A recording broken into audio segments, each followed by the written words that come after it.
अध्याय 1 निगरानी में मौजूद दूसरी दुनिया का आगंतुक।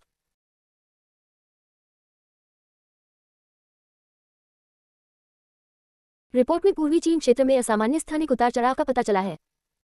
ड्यूटी पर मौजूद विश्लेषक की आवाज ने निगरानी कक्ष की खामोशी को भंग कर दिया। विशाल होलोग्राफिक प्रोजेक्शन स्क्रीन पर पूर्वी चीन क्षेत्र के त्रिआयामी मानचित्र पर कहीं एक नारंगी चेतावनी प्रकाश बिंदु जगमगा उठा और चेतावनी वृत्त परत दर परत बाहर की ओर फैलते चले गए। पता लगाएं। मुख्य कंसोल के पीछे ड्यूटी पर तैनात पर्यवेक्षक मेंग शाओयुआन ने अपना कॉफी कप नीचे रख दिया। वह लगभग 40 वर्ष के थे, गहरे भूरे रंग का जोंगशान सूट पहने हुए थे और उनका स्वभाव किसी विश्वविद्यालय के प्रशासनिक निदेशक जैसा था जो पूर्वी चीन क्षेत्र में प्रवासी निगरानी प्रणाली के प्रबंधन के काम के लिए पूरी तरह से उपयुक्त नहीं था। इस दिन लॉक किया गया। विश्लेषक की उंगलियां वर्चुअल कीबोर्ड पर तेजी से चल रही थी। निर्देशक जिनचंग शहर, शिनजियांग जिला, विन्हेपाक के पूर्वी हिस्से में स्थित हरित पट्टी में। उतार चढ़ाव की अवधि 0.3 सेकंड है और क्षीणन अत्यंत तीव्र है। 0.3 सेकंड। मेंग शाओयुआन ने थोड़ा सा भौहें सिकुड़ी। यह कोई दरार नहीं है जो फूट डाल रही हो। नहीं। विश्लेषक ने तुलनात्मक आंकड़ों का जिक्र किया। कोई अपशिष्ट प्रदूषण नहीं है जिससे बाहरी पदार्थों के प्रवेश की संभावना समाप्त हो जाती है। उतार चढ़ाव की विशेषताएं फ्लैश अराइवल मॉडल से 87% तक मेल खाती हैं। मेंग शाओयुआन खड़ी हो गई। Flash arrival. लक्ष्य पूरी तरह से दूसरी ओर उछल गया जो भौतिक पुनर्जन्म से संबंधित था। इस प्रकार के प्रवासी सभी अभिलेखों में 3% से भी कम थे, लेकिन उनमें से हर एक मुसीबत लेकर आता था। आत्मा के कब्जे वाले प्रकार के पुनर्जन्म लेने वालों के लिए कम से कम स्थानीय निकाय और सामाजिक संबंध मौजूद थे जिनका उपयोग किया जा सकता था। शारीरिक रूप से एक शरीर से दूसरे शरीर में स्थानांतरित होने वाले लोग अचानक प्रकट होने वाले भूतों की तरह थे। कोई पहचान नहीं, परिवार का पंजीकरण नहीं, कुछ भी नहीं। निकटतम निगरानी प्रणाली को पुनः प्राप्त करें। सुपरवाइजर, वह ग्रीनबेट निगरानी का एक ब्लाइंड स्पॉट है और सबसे नजदीकी कैमरा पैदल चलने वाले रास्ते पर 147 मीटर दूर स्थित है। विश्लेषक ने स्क्रीन बदलते हुए कहा। सैटेलाइट माइक्रो एरिया स्कैनिंग को कनेक्ट कर दिया गया है। स्क्रीन बदल गई। थर्मल इमेजिंग मानचित्र पर नारंगी प्रकाश के धब्बे के केंद्र में एक मानवाकार ऊष्मा स्रोत शांतिपूर्वक पड़ा हुआ था। लक्ष्य लॉक हो गया। कोई भी कार्मिक जानकारी मेल नहीं खा पाई। चेहरे, चाल और स्वर चिन्ह पहचान से कोई परिणाम नहीं मिला। विश्लेषक ने मेंग शाओयुआन की ओर एक नजर डाली। प्रारंभिक निर्णय, शारीरिक पुनर्जन्म। लक्ष्य की स्थिति क्या है? विश्लेषक ने महत्वपूर्ण संकेतों की स्कैनिंग मोड पर स्विच किया और डेटा स्क्रीन के एक तरफ तेजी से प्रदर्शित होने लगा। हृदय गति 62, सांस स्थिर, मस्तिष्क तरंगे गहरी नींद के पैटर्न को दर्शाती है। लक्ष्य अभी भी बेहोश है। वह एक पल के लिए रुका और फिर बोला। उपग्रह से प्राप्त तस्वीरों से पता चलता है कि लक्षित व्यक्ति एक एशिया पुरुष है जिसकी आयु 20 से 25 वर्ष के बीच है। उनका पहनावा आधुनिक है जिसमें टी शर्ट, पतलून और स्नीकर्स शामिल हैं। ब्रांड के लोगो इस दुनिया के लोगों से भिन्न नहीं है। मेंग शाओयुआन ने अपनी आंखें थोड़ी ऊपर उठाई। और क्या? दाईं ओर एक मोबाइल फोन है। यह मॉडल इस दुनिया में बिकने वाले मॉडलों से काफी मिलता जुलता है, लेकिन ब्रांड के लोगों में कुछ मामूली अंतर है। विश्लेषक का लहजा सतर्क हो गया। व्यापक निष्कर्ष, लक्ष्य संभवतः उसी युग और तकनीकी स्तर की एक समानांतर दुनिया से आया है। उच्च युद्ध कौशल वाले संसार का मूल निवासी नहीं। मेंग शाओयुआन कुछ सेकंड के लिए चुप रहा। एक ही युग की समानांतर दुनिया से आए प्रवासियों के पास सैद्धांतिक रूप से असाधारण शक्तियां नहीं थी, लेकिन जब परिजनों की बात आती थी तो सैद्धांतिक रूप से ये 3 शब्द कभी भी विश्वसनीय नहीं थे। वह किसी काम का नहीं हो सकता, या फिर वह कोई राक्षस हो सकता है। पुष्टि से पहले सभी कार्यों को उच्च मानकों के अनुसार निपटाया जाना चाहिए। फील्ड टीम 2 को सूचित करें। मेंग शाओयुआन ने अपना कॉफी कप उठाया और पहले से ही ठंडी हो चुकी कॉफी की एक घूंट ली। साधारण कपड़ों में संपर्क।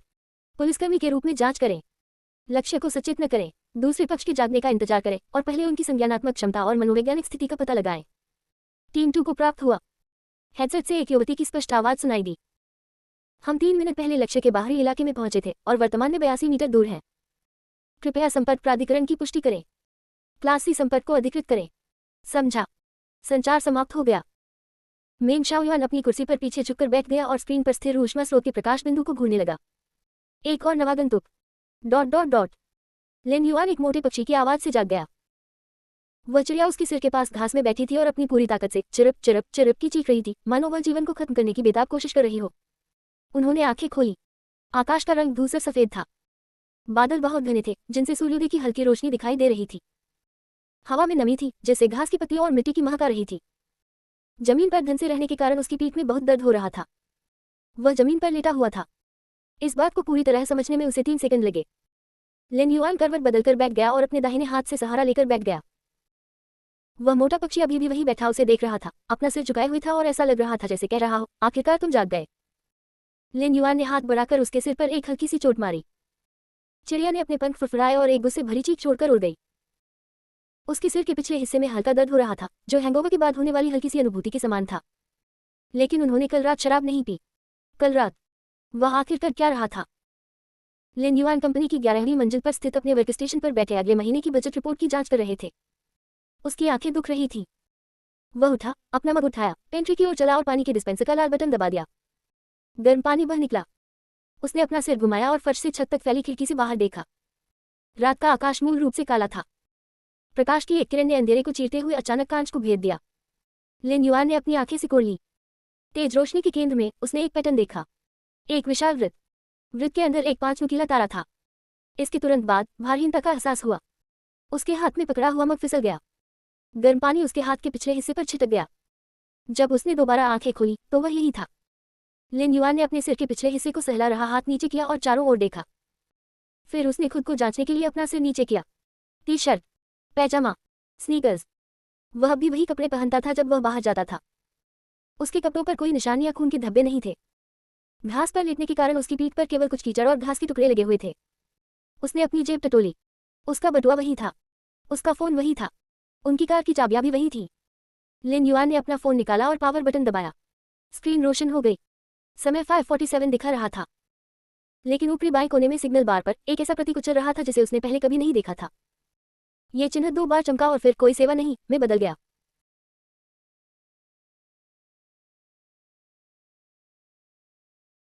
उसने अनलॉक करने के लिए स्वाइप किया। फिंगरप्रिंट पहचान सामान्य थी। मुख्य इंटरफेस में प्रवेश कर रहे हैं। वहां वीचैट, अलीपे और विभिन्न ऐप्स के आइकन सब मौजूद थे। लेकिन इंटरनेट एक्सेस की आवश्यकता वाले सभी एप्लीकेशन एक ही संदेश के साथ खुल गए, नेटवर्क कनेक्शन विफल हो गया। लिन युआन ने अपना सिर उठाया। वह हरित पट्टी के किनारे पर बैठा था। उसके बाईं ओर करीने से छटे हुए हॉली के पौधों की एक कतार थी। उसके दाहिनी ओर एक छोटी ढलान थी। ढलान के नीचे प्लास्टिक से बना एक रनवे था। कुछ दूरी पर एक नदी थी। नदी के उस पार ऊंची ऊंची इमारतें थीं। एक पार्क। वह एक पार्क में था। वास्तुकला शैली, हरियाली का लेआउट और रनवे पर छपा Jincheng city culture and sports center का लोगो, सब कुछ बिल्कुल सामान्य था।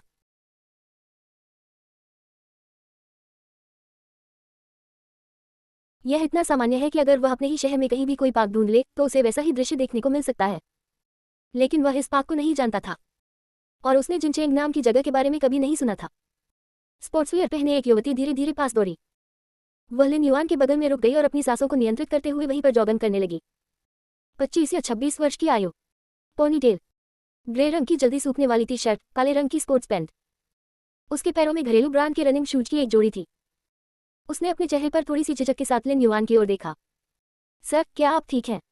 सुबह सुबह पूरी रात यहीं लेटे रहे। अध्याय 2, सभी लोगों के जीवित प्राणियों की संहिता। लिन युआन ने अपने सामने खड़ी महिला की ओर देखा। 25 या 26 साल की, पोनीटेल वाली, ग्रे रंग की जल्दी सूखने वाली टी शर्ट, काले स्वेट पैंट और पैरों में ब्रांडेड रनिंग शूज पहने हुए। उसका मेकअप बहुत हल्का था, मानो उस पर मेकअप का कोई निशान ही न हो। उसकी सांसें थोड़ी तेज चल रही थी और कनपटी पर पसीना था, लेकिन ज्यादा नहीं। यह ठीक है। लिन युआन खड़ा हुआ, अपनी पैंट से घास के टुकड़े झाड़े और बोला, मैंने कल रात बहुत ज्यादा पी ली थी और मेरे दोस्तों ने मुझे यहाँ छोड़ दिया। महिला मुस्कुराई और बोली, तो फिर तुम्हारे दोस्त बिल्कुल भरोसेमंद नहीं है। इस कड़ाके की ठंड में क्या तुम्हें यहाँ पूरी रात लेटे रहने से सर्दी नहीं लग जाएगी? वह आधा कदम पीछे हट गई, मानो वह दौड़ना जारी रखना चाहती हो या मानो उसे कुछ याद आ गया हो। ठीक है, पास में ही एक सुविधा स्टोर है, पूर्वी गेट से लगभग 200 मीटर बाईं ओर मुड़े और आप वहां से गर्म पे खरीद सकते हैं। धन्यवाद। लिन युआन ने सिर हिलाया। महिला ने उसकी ओर मुस्कुराया, फिर से चलने लगी और दौड़ते हुए ट्रैक पर आगे बढ़ गई। लिन युआन ने उसकी पीठ को मोड़ के पीछे ओझल होते हुए देखा और तुरंत नहीं उठी। उसे खुद को संभालने के लिए कुछ पल चाहिए थे। जानकारी की मात्रा बहुत अधिक थी और उसे व्यवस्थित करने की आवश्यकता थी। पहले तो उसे पूरा यकीन था कि वो सपना नहीं देख रहा है। उसके सिर के पिछले हिस्से में दर्द हो रहा था, उसके हाथ के पिछले हिस्से पर गर्म पानी से जलने का हल्का लाल निशान था और उसके जूतों की तलवों से भी घास पर चलने का वास्तविक एहसास हो रहा था। सभी संवेदी प्रतिक्रियाएं पूरी तरह से सामान्य थी, कम से कम उसके अंगों की संवेदनाएं तो अभी भी मौजूद थी। दूसरा, वह इस शहर को नहीं जानता था। जिनचेंग शहर उसने अपने दिमाग में अच्छी तरह से खोजबीन की, लेकिन उसे यह नाम नहीं मिला। कम से कम यह निश्चित रूप से उस शहर के आसपास मौजूद नहीं था जहां वह स्थित था। उनके मोबाइल फोन में सिग्नल नहीं था और सभी नेटवर्क से जुड़े एप्लीकेशन ठप हो गए थे, लेकिन स्थानीय कार्य सुचारू रूप से चल रहे थे।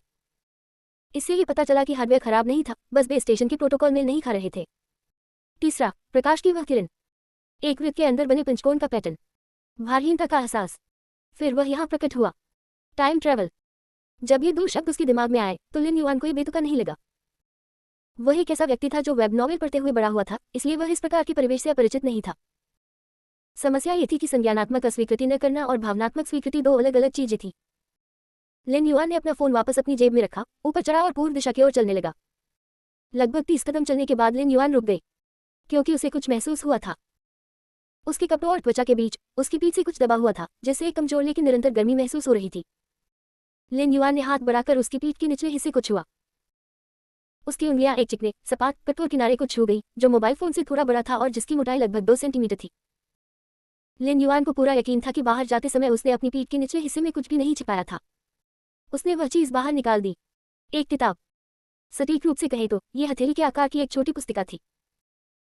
कवर गहरे भूरे रंग के खुरदुरे चमड़े का बना था, जिस पर न तो कोई शीर्षक था, न ही लेखक का नाम और न ही किसी प्रकार का कोई पाठ या सजावट। चमड़े की बनावट असमान थी और विशिष्ट सामग्री का पता नहीं लगाया जा सका। इसके किनारे घिसकर सफेद हो गए थे, मानो इसे कई बार पलटा गया हो। लिन युआन ने पहला पृष्ठ खोला, खाली। दूसरा पृष्ठ, खाली। उसने एक के बाद एक पन्ने पलटे, तीसरा, चौथा, पांचवा। सभी पन्ने खाली थे। कागज हल्के पीले रंग का था और उसकी बनावट चर्मपत्र और चावल के कागज के बीच की थी। लिन युआन ने झटपट पूरी किताब को पलटकर आखिरी पन्ना खोल दिया। वह भी खाली था। लेकिन जैसे ही उसने किताब बंद की, उसके कवर पर बदलाव दिखाई देने लगे। उस खुरदुरे चमड़े की सतह पर धीरे धीरे एक पंक्ति उभरने लगी। सभी लोगों के जीवित प्राणियों की संहिता। बिना हवा के ही पन्ने अपने आप पलटने लगे। पन्ने पलटने की आवाज लिन युआन के दिमाग में गूंज उठी और पहले खाली पन्ने पर स्याही के निशान हवा में से उभरते हुए दिखाई दिए। होस्टोल वेव बैंड को स्थिर पाया गया। नवजात लघु विश्व सक्रिय हो गया है। स्रोतसार भंडार 0। प्रारंभिक उपहार प्राप्त हुआ, एक रैंडम समन कार्ड X1। पृष्ठ के केंद्र में स्याही एक पोकर कार्ड के आकार के कार्ड के पैटर्न में एकत्रित हो गई। कार्ड के पीछे की तरफ तारों भरे आकाश के जटिल पैटर्न छपे हुए थे, जबकि सामने की तरफ अव्यवस्थित धूसर धुंध छाई हुई थी। लिन युआन ने पांडुलिपि को बंद किया और उसे वापस अपने कपड़ों के नीचे अपनी पीठ के निचले हिस्से में धकेल दिया। कार्यस्थल पर कई वर्षों तक संघर्ष कर चुके एक वयस्क के रूप में वह बुनियादी सामान्य ज्ञान को बहुत अच्छी तरह से जानता था। एक अपरिचित वातावरण में, खासकर जब उसके साथ अभी अभी अस्पष्ट और विचित्र घटनाएं घटी हों, तो उसे बेहद सावधान रहना होगा। सुबह दौड़ती हुई वह महिला देखने में बहुत स्वाभाविक लग रही थी, लेकिन लिन युआन को हमेशा लगता था कि कुछ तो गड़बड़ है। सर्दी की एक सुबह जब तापमान 0 डिग्री के करीब था, तो सुबह दौड़ने वाली महिला के माथे पर पसीना होना कोई असामान्य बात नहीं थी, लेकिन जब वह बात करने के लिए रुकी, तो उसकी सांसें बहुत जल्दी सामान्य हो गईं। इसके अलावा जब उसने किसी ऐसे व्यक्ति को देखा जिस पर शराबी होने का संदेह था और वह घास पर लेटा हुआ था, तो उसकी आंखों में वह घृणा या सतर्कता नहीं थी जो आम लोगों की आंखों में होनी चाहिए। आधुनिक लोगों के अनुसार किसी शराबी से सामना होने पर वे जानबूझकर उससे बातचीत शुरू करने के लिए आगे नहीं बढ़ेंगे। लिन युआन दौड़ के मैदान से होते हुए पूर्वी द्वार की ओर चल पड़ा। उसी समय पार्क से 500 मीटर दूर एक काले रंग के व्यावसायिक वाहन के अंदर सुबह दौड़ने वाली महिला यात्री सीट पर बैठी थी और टैबलेट कंप्यूटर पर लाल बिंदु की गति को देखते हुए गर्म सोया दूध पी रही थी। पर्यवेक्षक महोदय, लक्ष्य पूर्वी द्वार की ओर बढ़ रहा है। उसकी मानसिक स्थिति उत्कृष्ट है और उसने पुनर्जन्म के बाद होने वाली सामान्य तनाव प्रतिक्रियाओं के लक्षण नहीं दिखाए हैं। थोड़े समय के उतार चढ़ाव के बाद उसकी नाड़ी और रक्तचाप सामान्य स्तर पर लौट आए हैं। इसके अलावा वह अभी कुछ देर घास पर बैठा था, मानो अपनी चीजों की जांच कर रहा हो, और किसी भी प्रकार की असामान्य अलौकिक ऊर्जा में उतार चढ़ाव का पता नहीं चला। मेंग शाओयुआन की आवाज संचार चैनल से सुनाई दी। वह जितना शांत व्यवहार करेगा, उसका संभावित खतरा उतना ही अधिक होगा।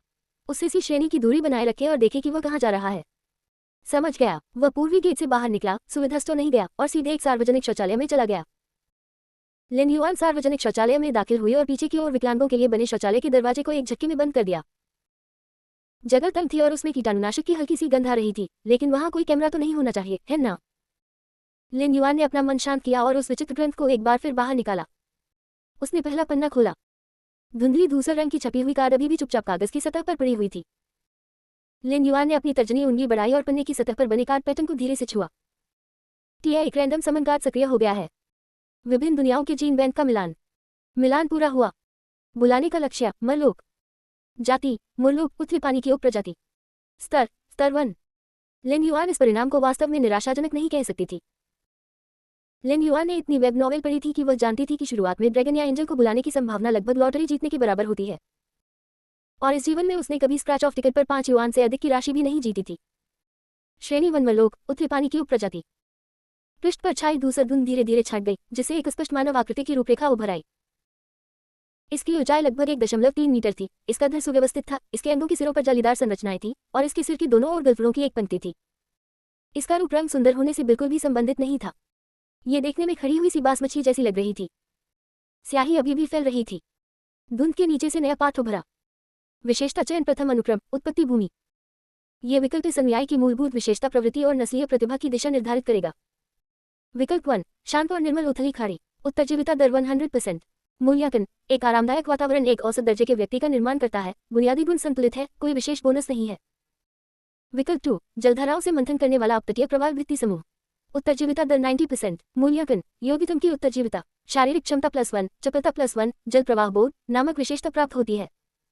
विकल्प 3 उबलता हुआ गहरे समुद्र का जलतापीय छिद्र। उत्तरजीविता दर 5%। मूल्यांकन मृत्यु में जीवन खोजना, चरम वातावरण इसके जीनों को नया आकार देगा, उच्च स्तरीय दुर्लभ लक्षण प्राप्त करना। अध्याय 3 विवेकपूर्ण चुनाव मूललोक स्काउट का जन्म। 3 विकल्प 3 नीतियां। तीसरा विकल्प गहरे समुद्र में स्थित ज्वालामुखी का गड्ढा जिसमें जीवित रहने की दर 5% है। 20 में से 1।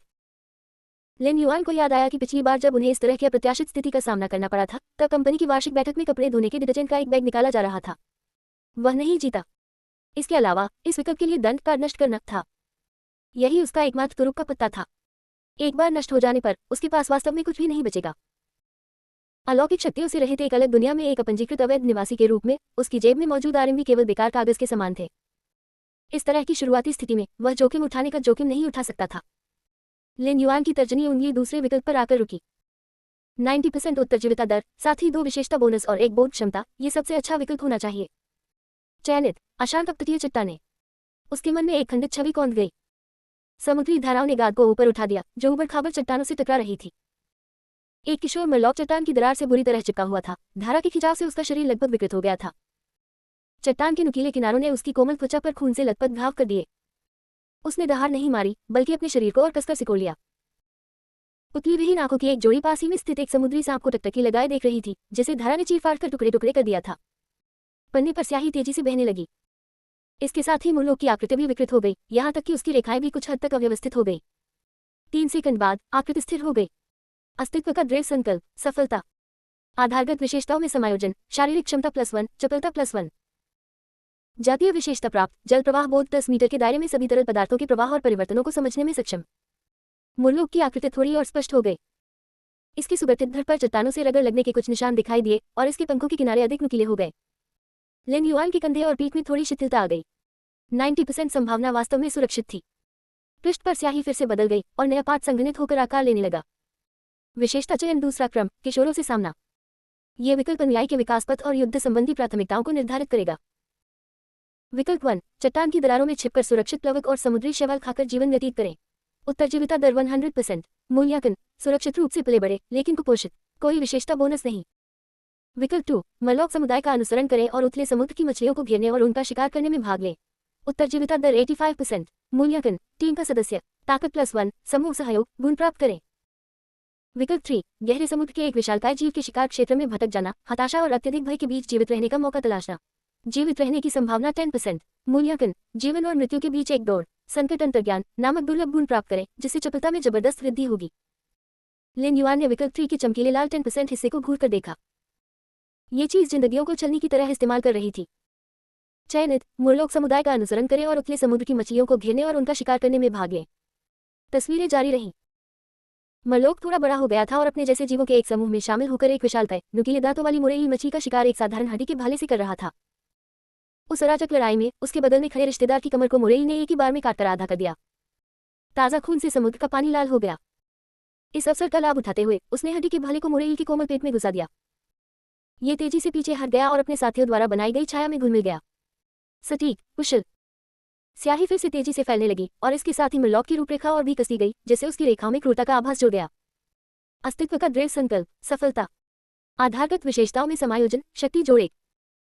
प्राप्त नस्लीय विशेषता, समूह सहयोग। जब सगे संबंधियों या मित्रकायों के साथ समन्वय में लड़ते हैं तो आक्रमण शक्ति और प्रतिक्रिया गति में थोड़ी वृद्धि होती है। जैसे ही पृष्ठ का उत्तर मिलना बंद हुआ, पृष्ठ पर मरलॉक की रूपरेखा थोड़ी और स्पष्ट हो गई। उसके पहले खाली हाथ में अब एक समुद्री जीव की हड्डियों से तराशा हुआ भाला था जिसके खुरदुरे किनारे आदिम क्रूरता को दर्शाते थे। इसके तुरंत बाद अंतिम विकल्प का पाठ दिखाई दिया। विशेषता चयन तीसरा क्रम, वयस्कता परीक्षण। यह विकल्प अंततः अनुयायी की वर्ग दिशा और युद्ध प्रणाली को निर्धारित करेगा। विकल्प 1 संतानोत्पत्ति के लिए जनजाति में रहना, दैनिक सामग्री परिवहन की जिम्मेदारी। उत्तरजीविता दर 100%। मूल्यांकन एक साधारण और श्रमसाध्य जीवन, कोई विशेषता बोनस नहीं। श्रेणी अंतिम रूप से निर्धारित, मुर्लोक मजदूर। विकल्प 2, कबीले को छोड़कर 1 महीने तक अकेले खतरनाक जल क्षेत्र के किनारे गश्त करें और अपनी वीरता साबित करने के लिए किसी शिकार का सिर वापस लाएं। उत्तर जीविता दर 75%। मूल्यांकन, एक योग्य योद्धा, चपलता +2, छुपकर हमला करने की विशेषता प्राप्त, अंतिम श्रेणी, मरलॉक स्काउट। विकल्प 3, गहरे समुद्र के नाग की परित्यक्त वेदी में चुपके से प्रवेश करें और हिंसक जादू से गहरे समुद्र के मोती के अवशेष को निगलने का प्रयास करें। जीवित रहने की दर 3%। मूल्यांकन, चौंकाने वाला पागलपन और लालच, दुर्लभ जादुई गुण, जल नियंत्रण प्राप्त करें, अंतिम श्रेणी, मरलॉक टाइड मेज। लिन युआन की निगाहें तीसरे विकल्प के चमकीले लाल रंग के 3% पर टिक गई। चुना गया विकल्प, कबीले को छोड़कर 1 महीने तक अकेले खतरनाक जल क्षेत्र के किनारे गश्त करो और अपनी वीरता साबित करने के लिए शिकार का सिर वापस लाओ। वयस्क मरलोक अकेले ही छुपकर आगे बढ़ रहा था। ये ब्लडर्स शार्क के झुंड के इलाके से होकर गुजरा। इसने अत्यधिक विषैले समुद्री एनिमोन के तंतुओं से खुद को बचा लिया। 1 महीने बाद वह जनजाति में लौटा और जनजाति के मुखिया के सामने किसी गहरे समुद्र के शिकारी का एक भयानक सिर फेंक दिया। सिर पर केवल एक ही घाव था। पन्ने पर स्याही आखिरी बार तेजी से फैली। एक कमजोर लेकिन तीखी फुफकार लिन युआन के कानों से होकर गुजरी। अस्तित्व का दृढ़ संकल्प, सफलता। आधारगत विशेषताओं में समायोजन, चपलता जोड़ दो। प्राप्त विशेषता, छुपकर चलना छायादार या जलीय वातावरण में अपनी उपस्थिति और हलचल की आवाज को काफी हद तक कम कर दे। क्लास को अंतिम रूप दिया गया, मरलॉक स्काउट। कार्ड निर्माण पूर्ण हुआ। जैसे ही पाठ की अंतिम पंक्ति समाप्त हुई, उमड़ता हुआ भूरा कोहरा पूरी तरह से छट गया। एक भौतिक कार्ड, जिसके किनारे हल्की सफेद रोशनी से चमक रहे थे, पृष्ठ से ऊपर तैरता हुआ आया और लिन युआन की हथेली के ऊपर आकर रुक गया। लिन युआन ने कार्ड को कसकर पकड़ लिया। छूने पर यह हल्का ठंडा महसूस हुआ और इसकी सतह चिकनी थी। कार्ड के सामने की तरफ एक कुबरा मरलोक, एक प्रकार का राक्षस, छपा हुआ था। इसके हाथ में एक भयानक पीली हड्डी का भाला था और इसकी शरीर की सतह गहरे नीले रंग के शिल्पों से ढकी हुई थी जिन पर चट्टान जैसे पैटर्न बने हुए थे। पुतलियों से रहित धुंधली आंखों की एक जोड़ी से शीतलता और सतर्कता झलक रही थी। कार्ड के बगल में डेटा की पंक्तियां दिखाई दी। नाम, नामहीन मरलोक। जाति, मुर्लोक जाति, उथले पानी की उप प्रजाति। स्तर, स्तर 1। वर्ग, स्काउट। विशेषताएं, शारीरिक बनावट 4-3+1, ताकत 4-3+1, चपलता 6-3+3, बुद्धिमत्ता 2, आत्मा 2। विशेषताएं, जल प्रवाह की अनुभूति, समूह सहयोग, गुप्तता। स्थिति, समन करने योग्य। लिन युआन ने कार्ड को संहिता के करीब लाने की कोशिश की। कागज की सतह को छूते ही कार्ड तुरंत प्रकाश की एक धारा में परिवर्तित हो गया और उसमें विलीन हो गया। ग्रंथ के पन्ने तदनुसार बदल गए। कागज की चिकनी सतह पर पानी की लहरों जैसी आकृतियां उभर रही थी, जो धीरे धीरे पारदर्शी होती जा रही थी। लिन युआन ने अपना ध्यान केंद्रित किया, उसकी निगाहें पानी की लहरों को भेदती हुई आगे बढ़ रही थी। उनकी दृष्टि एक छोटे से स्थान में सिमट गई। आकाश में धूसर सफेद रंग का कोहरा छाया हुआ था। धरती का आकार कुछ फुटबॉल मैदानों जितना ही था और वह घने कोहरे से घिरी हुई थी। मिट्टी गहरे भूरे रंग की थी। उस छोटी सी दुनिया के केंद्र में एक नदी बह रही थी। छप छप पानी की सतह फट गई और नदी से एक गहरे नीले रंग की आकृति उभर आई। ये वही मुर्लोक स्काउट था। यह अपने अंगों को पानी में तेजी से हिलाता हुआ बिना किसी आवाज के अत्यंत तीव्र गति से आगे बढ़ रहा था। मुर्लोक ने अपनी हरकतें रोक दी, अपना सिर उठाया और उसकी धुंधली आंखें धूसर धुंध से भरे आकाश की ओर देखने लगी। लिन युआन की निगाह उसी दिशा से नीचे की ओर पड़ी हुई थी। मुर्लोक ने अपने हाथी के भाले को एक तरफ रख दिया, उसे अपनी पीठ पर सपाट चिपका दिया और अपना सिर पानी में नीचे कर लिया। उस आदमी और मछली के बीच एक आध्यात्मिक संबंध स्थापित हो गया। महज एक विचार से ही वह वास्तविकता में तब्दील हो जाता। लिन युआन ने इसे तुरंत नहीं बुलाया। बाहर एक अज्ञात महानगर था और सुबह जॉगिंग कर रही महिला को देखकर उसने छुपकर रहने का फैसला किया। लिन युआन ने लघु जगत से अपना संपर्क तोड़ दिया। पांडुलिपि के पन्नों पर पानी की लहरों जैसी बनावट धीरे धीरे कम हो गई और सामान्य हो गई। उसने पांडुलिपि को वापस अपनी कमर के निचले हिस्से में ठूंस दिया और फ्लश वाल्व को दबा दिया। फ्लश करने की आवाज सुनाई दी। लिन युआन ने दरवाजा धक्का देकर खोला और सिंक की ओर चल पड़ी। ठंडे नल का पानी उसके चेहरे पर पड़ा और उसने पानी की बूंदों को पोंछ दिया। आईने में दिख रहे युवक का रंग कुछ पीला था और उसकी आंखें बेहद स्थिर थीं। लिन युआन मुड़ी और सार्वजनिक शौचालय से बाहर निकलकर सुबह की रोशनी की ओर मुंह करके पार्क के बाहरी हिस्से की ओर चलने लगी। अध्याय 4, इतिहास की विखंडन रेखा और लुप्त प्रक्षेप पथ। लिन युआन रिवरसाइड पार्क के पूर्वी गेट से बाहर निकल गई। नाश्ते की गाड़ी से भाप निकल रही थी। सफाईकर्मी कचरे की गाड़ियां सड़क के किनारे से धकेलते हुए ले जा रहे थे और कुछ छात्र अपनी पीठ पर स्कूल बैग लिए बस स्टॉप की साइन के नीचे बस का इंतजार कर रहे थे। सब कुछ सामान्य था। लिन युआन धीमी गति से फुटपाथ पर आगे बढ़ी। उसकी निगाहें सड़क किनारे की दुकानों के साइन बोर्डों पर घूमी, पैदल चलने वालों के पहनावे पर नजर डाली और अंत में सड़क के किनारे खड़ी कारों के ब्रांडों पर एक नजर डाली। सड़क पर न तो कोई उड़ने वाली कारें दिखाई दे रही थी और न ही कोई होलोग्राफिक प्रोजेक्शन। ताइवान के उपन्यास पढ़े और ताइवान नोबेल नेटवर्क चुने, TWKN-COM अल्ट्रा स्मूथ। और न ही आकाश में उड़ते हुए कोई किसान दिखाई दिए। तकनीकी स्तर लगभग समान था। ये पाठ सरलीकृत चीनी भाषा में था। पैदल चलने वाले लोग थोड़ी दक्षिणी लहजे वाली मंदारिन भाषा बोलते थे। लिन युआन एक चौराहे पर रुक गई। उसके बगल में नाश्ते का एक स्टॉल था और मालिक गर्म बन को एक कागज के थैले में पैक कर रहा था। एक बन 3 युआन का है और टोफू पुडिंग 4 युआन की है। बिना सिर उठाए विक्रेता ने अपने हाथ में पकड़े चिमटे से एक बन उठाया और उसे कागज के थैले में डाल दिया। लिन युआन स्टॉल के बगल में खड़ी थी। मांस की भराई की सुगंध उसकी नाक में घुस गई और उसका पेट तुरंत सिकुड़ गया। भूखा। कल रात पेंट्री से गर्म पानी लेने के बाद से लेकर अब तक उसने कम से कम 12 घंटे से कुछ नहीं खाया था। लिन युआन ने अपने बटुए से एक नोट निकाला। 100 युआन। चित्र, लाल पृष्ठभूमि। उसने इसे नहीं सौंपा। यहाँ नकली उत्पादों की पहचान रोकने वाले चिन्ह अलग अलग हो सकते हैं, उपसर्ग संख्या के नियम समान नहीं हो सकते हैं, और कागज की सामग्री भी पराबैंगनी लैंप के नीचे उसकी पहचान उजागर कर सकती है। एक बार नकली मुद्रा के रूप में पहचान हो जाने पर परेशानी तुरंत बढ़ जाएगी। एक अज्ञात व्यक्ति जो संदिग्ध जाली नोट लेकर अचानक प्रकट हुआ। इस तरह की शुरुआत के लिए असाधारण शक्ति की आवश्यकता नहीं थी, उसे भगाने के लिए ये काफी था। लिन युआन ने नोट को वापस अपने बटुए में रखा और नाश्ते की दुकान से निकलने के लिए मुड़ गया। उसे इस समय 2 बुनियादी समस्याओं का समाधान करना था। धन, पहचान। बिना पहचान के कानूनी रूप से पैसा कमाना बहुत मुश्किल था। पैसों के बिना वह जीवन के सबसे बुनियादी खर्चों को भी वहन नहीं कर सकता था। चलते चलते लिन युआन ने अपनी प्राथमिकताओं को पुनर्व्यवस्थित किया। सबसे जरूरी काम इस दुनिया के बारे में जानकारी जुटाना था। वह लगभग 200 मीटर और चला और एक बस स्टॉप के चबूतरे के सामने रुक गया। प्लेटफॉर्म के विज्ञापन लाइट बॉक्स के बगल में एक बस रूट मैप लगाया गया था। मार्ग मानचित्र के ऊपर जिनचेंग शहर का एक सरलीकृत मानचित्र था, जिसमें प्रमुख सड़कों और सार्वजनिक सुविधाओं को दर्शाया गया था।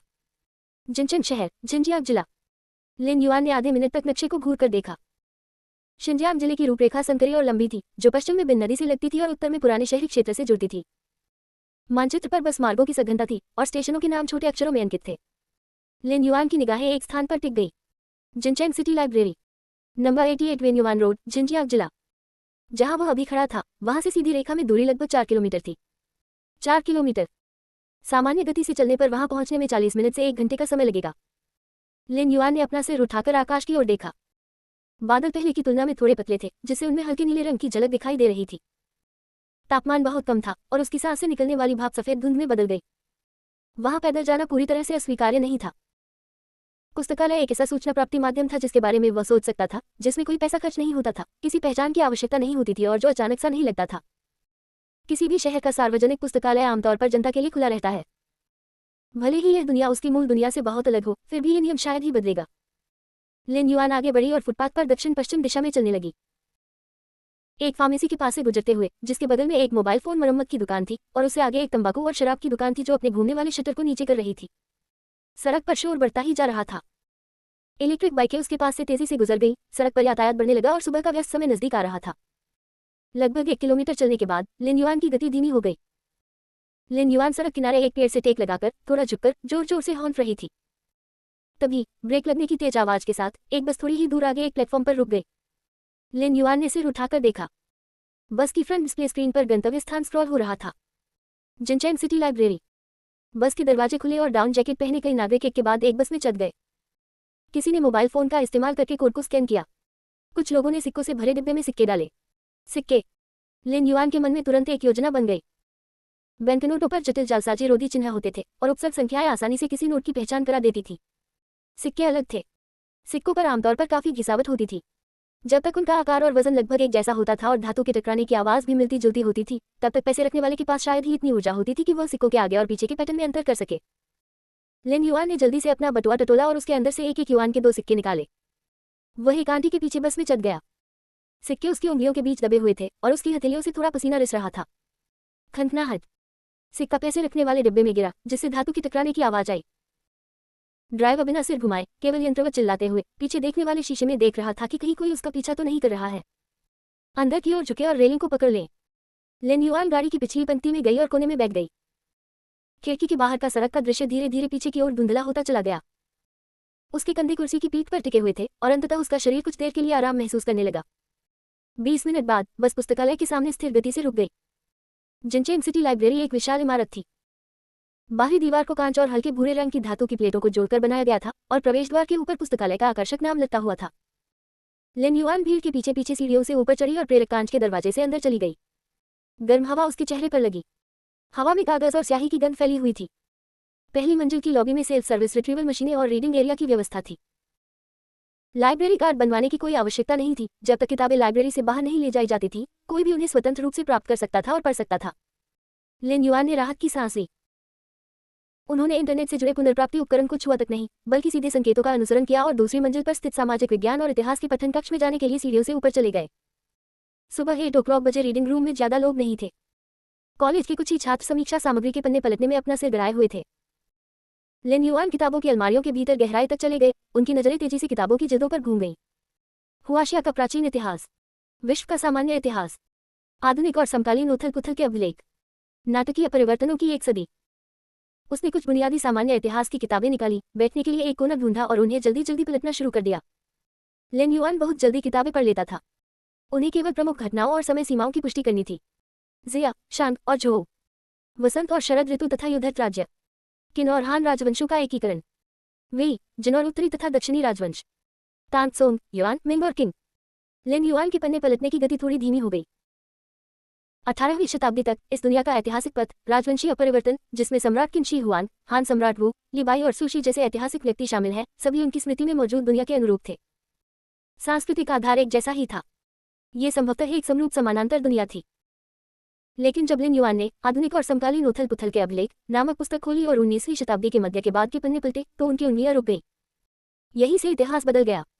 जिन संधियों से वह परिचित था, वे अब नहीं मिल पा रही थी। सरदारों की वह झड़प बिना किसी निशान के गायब हो गई थी।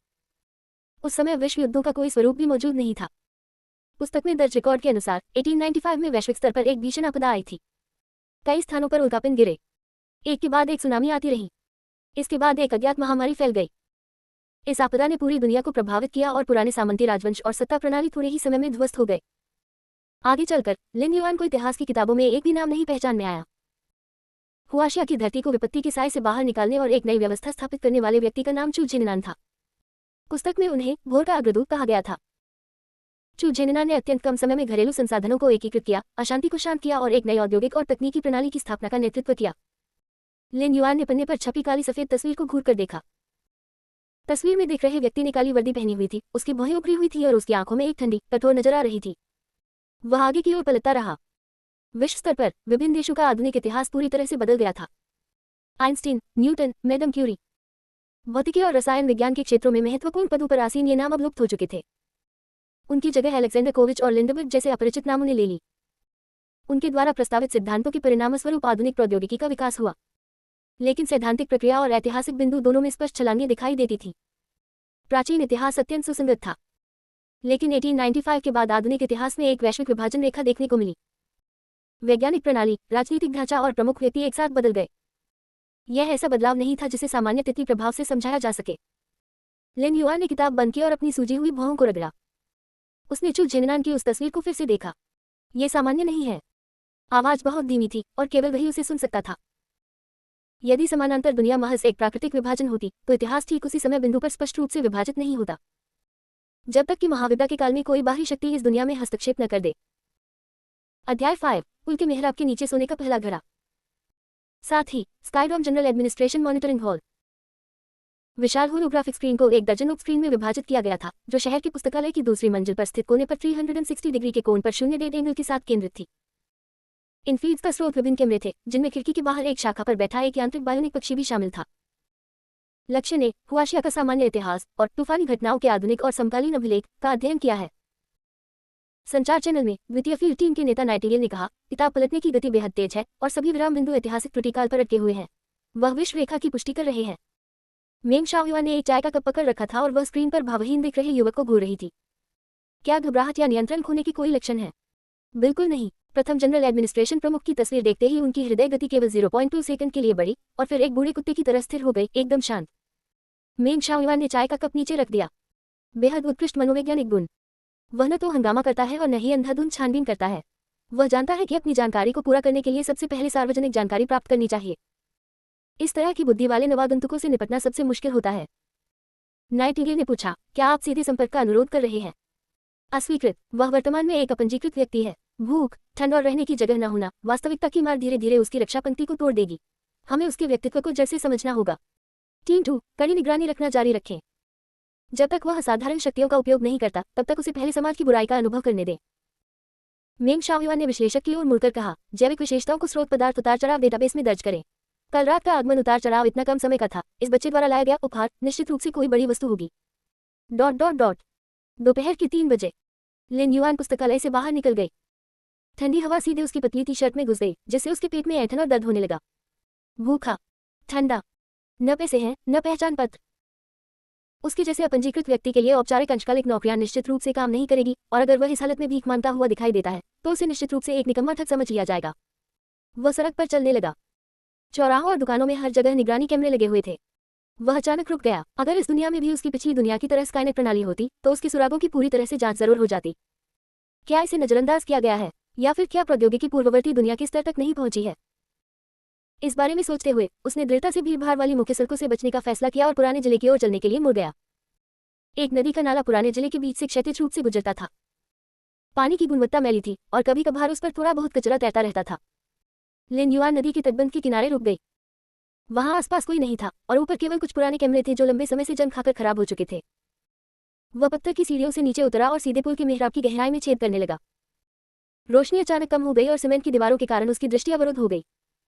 उसका दाहिना हाथ उसकी पीठ के निचले हिस्से की ओर बढ़ा। चमड़े की खुरदरी सतह को छूते हुए उसने सभी लोगों के जीवित प्राणियों के ग्रंथों को बाहर निकाल लिया। इसके बाद यह इस बात पर निर्भर करेगा कि इस नदी के तल में संसाधन पर्याप्त मात्रा में मौजूद है या नहीं। मरलॉक स्काउट की जल प्रवाह बोध क्षमता इस समय बहुत काम आ सकती है। उसने ग्रंथ खोला। कागज की सतह पर हल्की सी चमक फैल गई और मरलॉक स्काउट की तस्वीर वाला कार्ड अचानक जगमगा उठा। राख जैसे भूरे रंग का कोहरा अचानक फट पड़ा। पुल के मेहराब की छाया में गहरे नीले रंग की शिल्पों से पूरी तरह ढकी हुई 1.3 मीटर ऊंची एक आकृति धीरे धीरे प्रकट हुई। उसने अपने हाथ में एक हल्के सफेद रंग का हड्डी का भाला कसकर पकड़ रखा था। उसकी धुंधली दूसर आंखों से रक्त पिपासा की ठंडी रोशनी निकल रही थी।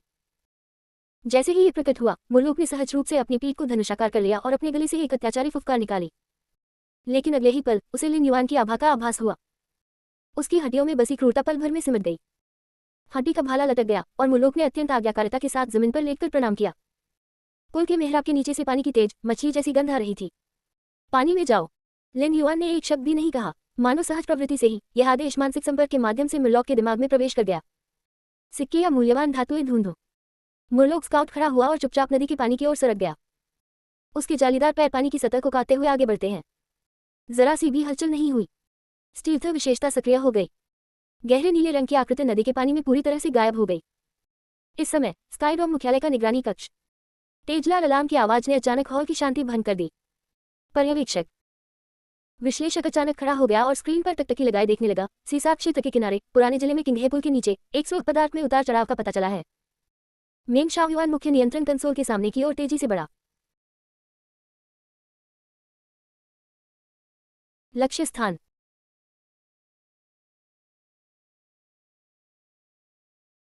निर्देशांक पूरी तरह से मेल खाते हैं। लक्ष्य के पुल के मेहराब के अंत क्षेत्र में प्रवेश करने के महज 3 मिनट बाद ही उसमें विस्फोट हो गया। तीव्रता प्रकार। तीव्रता में उतार चढ़ाव। जागृति क्षेत्र का प्रारंभिक चरण। तेजी से बदलते आंकड़ों को देखते हुए विश्लेषक की आवाज में तनाव था। आवृत्ति अत्यंत असामान्य है। ये एक स्थानिक आवृत्ति है। यह न तो साधना पक्ष से प्राप्त आध्यात्मिक ऊर्जा है और न ही जादू पक्ष से प्राप्त तत्व। इसमें जीवन गतिविधि की विशेषताएं अत्यंत उच्च स्तर की हैं। विश्लेषक ने अचानक अपना सिर उठाया और चिल्लाया, ये तो समनिंग डिपार्टमेंट है। ये लड़का एक जीवित निर्देशांक लेकर आया है। मेंग शाओयुआन की पुतलियां सिकुड़ गईं। समन विभाग। ये सबसे पेचीदा और अनियंत्रित असाधारण प्रणालियों में से एक थी, बस एक चलती फिरती अंधी पेटी। टीम 2, अपनी स्थिति की जानकारी दो। मेंग शाओयुआन ने संचार बटन दबाया। टीम 2 ने पुष्टि की है। फिलहाल हम लक्ष्य से 300 मीटर दूर हैं। नाइटिंगेल की आवाज कांप रही थी। जिस पुल के मेहराब पर लक्ष्य स्थित है उसका भूभाग जटिल है, जो निगरानी के अंक क्षेत्र में आता है। यहाँ से दृष्टिगत अवलोकन पूरी तरह से असंभव है। जबरन हस्तक्षेप का अनुरोध। अस्वीकृत। मेंग शाओयुआन ने सख्ती से चिल्लाते हुए कहा, उतार चढ़ाव की तीव्रता केवल जागृति स्तर पर है, जिसका मतलब है कि वह अभी कोई बड़ा हंगामा नहीं कर सकता। दूरी बनाए रखें। हमिंगबर्ड माइक्रो डिटेक्टर को रिलीज करें। मैं देखना चाहता हूं कि इस बच्चे ने पुल के मेहराब के नीचे कौन सा अंतिम दांव छिपा रखा है। किंगहे पुल के नीचे पानी की धारा तेज थी। लिन युआन ठंडी सीमेंट की दीवार से टिककर बैठ गया और अपनी आंखें बंद कर ली। उसकी चेतना उस मानसिक जुड़ाव का अनुसरण करते हुए सीधे नदी के मैले तल में डूब गई।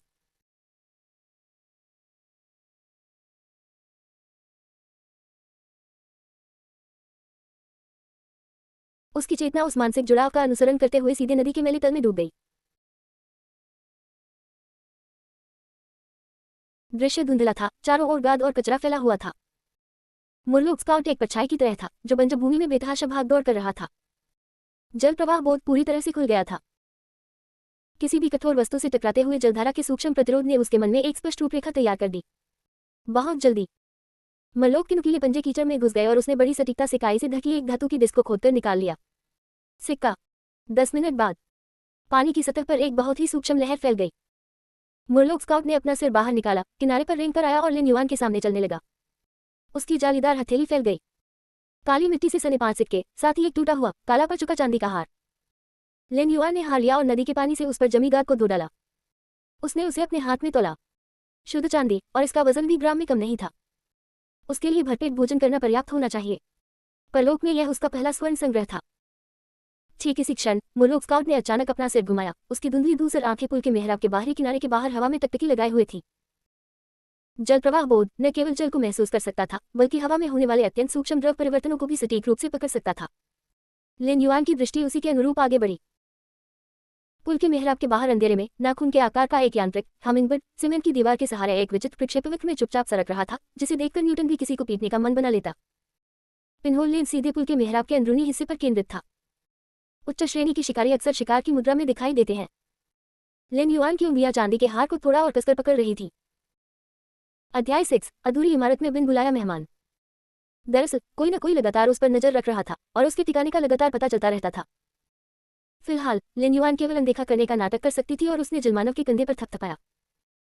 अपने विचारों में थोड़ा सा बदलाव करते हुए जलमानव प्रकाश की एक लकीर में परिवर्तित हो गया और संहिता में फिर से प्रवेश कर गया।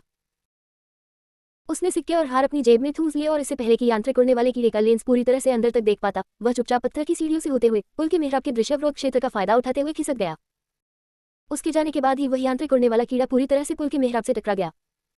weekend.com आप अपनी पसंद चुन सकते हैं।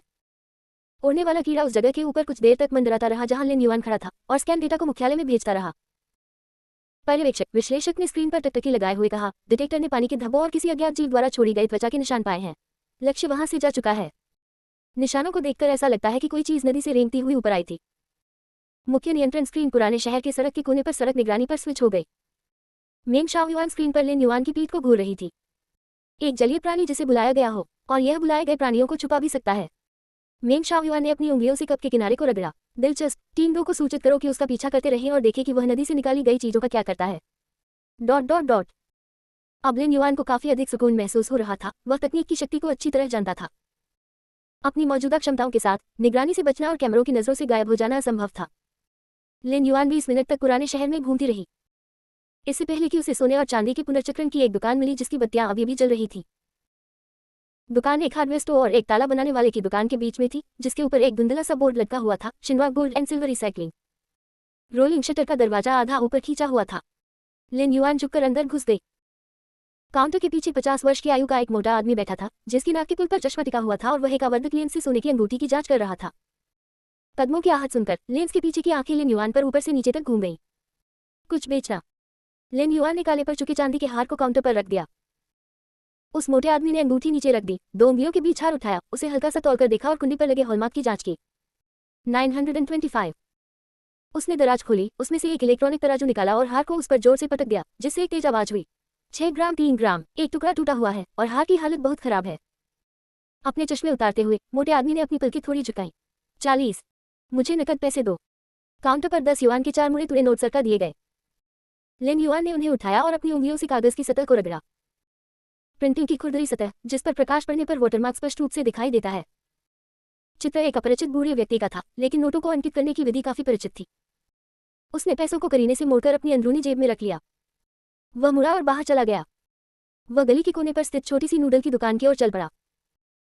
प्रवेश द्वार पर लगे हस्तलिखित मेनू बोर्ड पर सबसे सस्ते सादे नूडल्स की कीमत 6 युआन थी। एक कटोरी सादे नूडल्स, जिसमें एक अंडा मिलाया गया हो।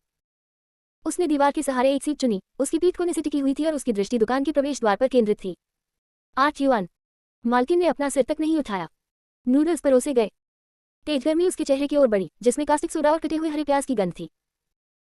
नूडल्स एक साफ शोरबे में डूबे हुए थे, जो लाल मिर्च की तेल की एक चमकदार परत से ढके हुए थे, और साथ में किनारों से थोड़े जले हुए तले हुए अंडे भी रखे हुए थे। लिन युआन ने कुछ नूडल्स उठाए, उन पर 2 बार फूंक मारी और उन्हें अपने मुंह में ठूस लिया। बहुत गर्मी है। उसने 2-3 बार चबाया और निगल लिया, यहाँ तक कि सूप का बेस भी पूरी तरह से पी गया। उसने अपनी चॉपस्टिक नीचे रख दी, कुर्सी पर पीछे की ओर झुक गया और सफेद हवा का एक झोंका बाहर निकाला। पेट में कुछ जाने के बाद उसका दिमाग भी साफ हो गया। लिन युआन भुगतान करने के लिए उठी और नूडल की दुकान से बाहर चली गई। रात की ठंडी हवा उसके कॉलर से अंदर घुस गई और उसके शरीर पर अभी अभी जमा हुई थोड़ी सी गर्मी को भी छीन लिया। उसकी जेब में 32 युआन बचे थे। अगले 10 मिनट में लिन युआन ने सड़क किनारे एक किराने की दुकान से 1 युआन में एक लाइटर खरीदा। मैंने एक स्टीम बन की दुकान से 2 युआन में 4 स्टीम बन खरीदे। मैंने वेंडिंग मशीन पर 2 युआन में मिलने वाली सबसे सस्ती मिनरल वाटर की बोतल का बटन दबाया। 27 युआन शेष हैं। आकाश पूरी तरह से अंधेरा हो गया था। स्ट्रीट लाइट्स एक एक करके जलने लगी, बादल बहुत नीचे तक छा गए और आसमान में कहीं भी तारे दिखाई नहीं दे रहे थे। तापमान 0 डिग्री के करीब पहुंच रहा था। उनके पुनर्जन्म से पहले अभी भी शरद ऋतु का मौसम था और ये पोशाक कंपनी के लिए बिल्कुल उपयुक्त थी। लेकिन अब कपड़ों की सिर्फ एक परत पहने हुए वो सड़कों पर सोकर रात नहीं गुजार पाएगा। लिन युआन को एक ऐसी जगह की जरूरत थी जो हवा को रोक सके, उसे आग जलाने की सुविधा दे सके और पर्याप्त रूप से छिपी हुई हो। पुल के मेहराब पर हवा का दबाव बहुत अधिक था। नदी का किनारा बहुत गीला था। पार्क में सुरक्षा गार्ड तैनात थे। पुराने शहर के किनारे किनारे 20 मिनट तक चलने के बाद वह नालीदार लोहे की बाड़ से घिरे एक परित्यक्त निर्माण स्थल के सामने रुक गया। बाड़ पर सफेद रंग से विध्वंस लिखा हुआ था और उसके किनारे पूरी तरह से जंग खा चुके थे। लिन युआन ने दाएं बाएं नजर घुमाई, दोनों हाथों से बाड़ के ऊपरी किनारे को पकड़ा और उस पर चढ़ गया। Dot dot dot.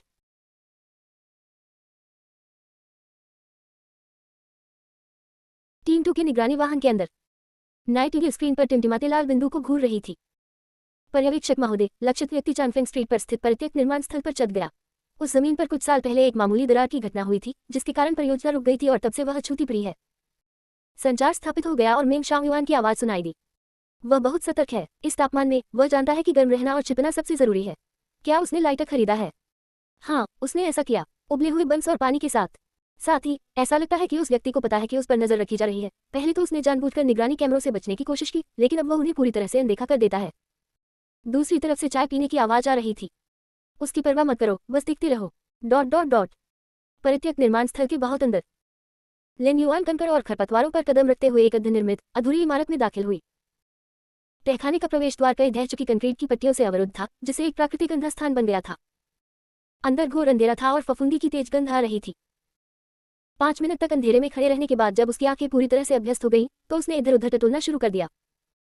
उसने लकड़ी के सूखे बीम के कुछ टुकड़े उठाए और कुछ फेंके हुए प्लास्टिक के बुने हुए थैलों को खींचकर इधर लाया। कंकड़ पत्थर हटाकर उसने जमीन का एक समतल हिस्सा साफ कर दिया।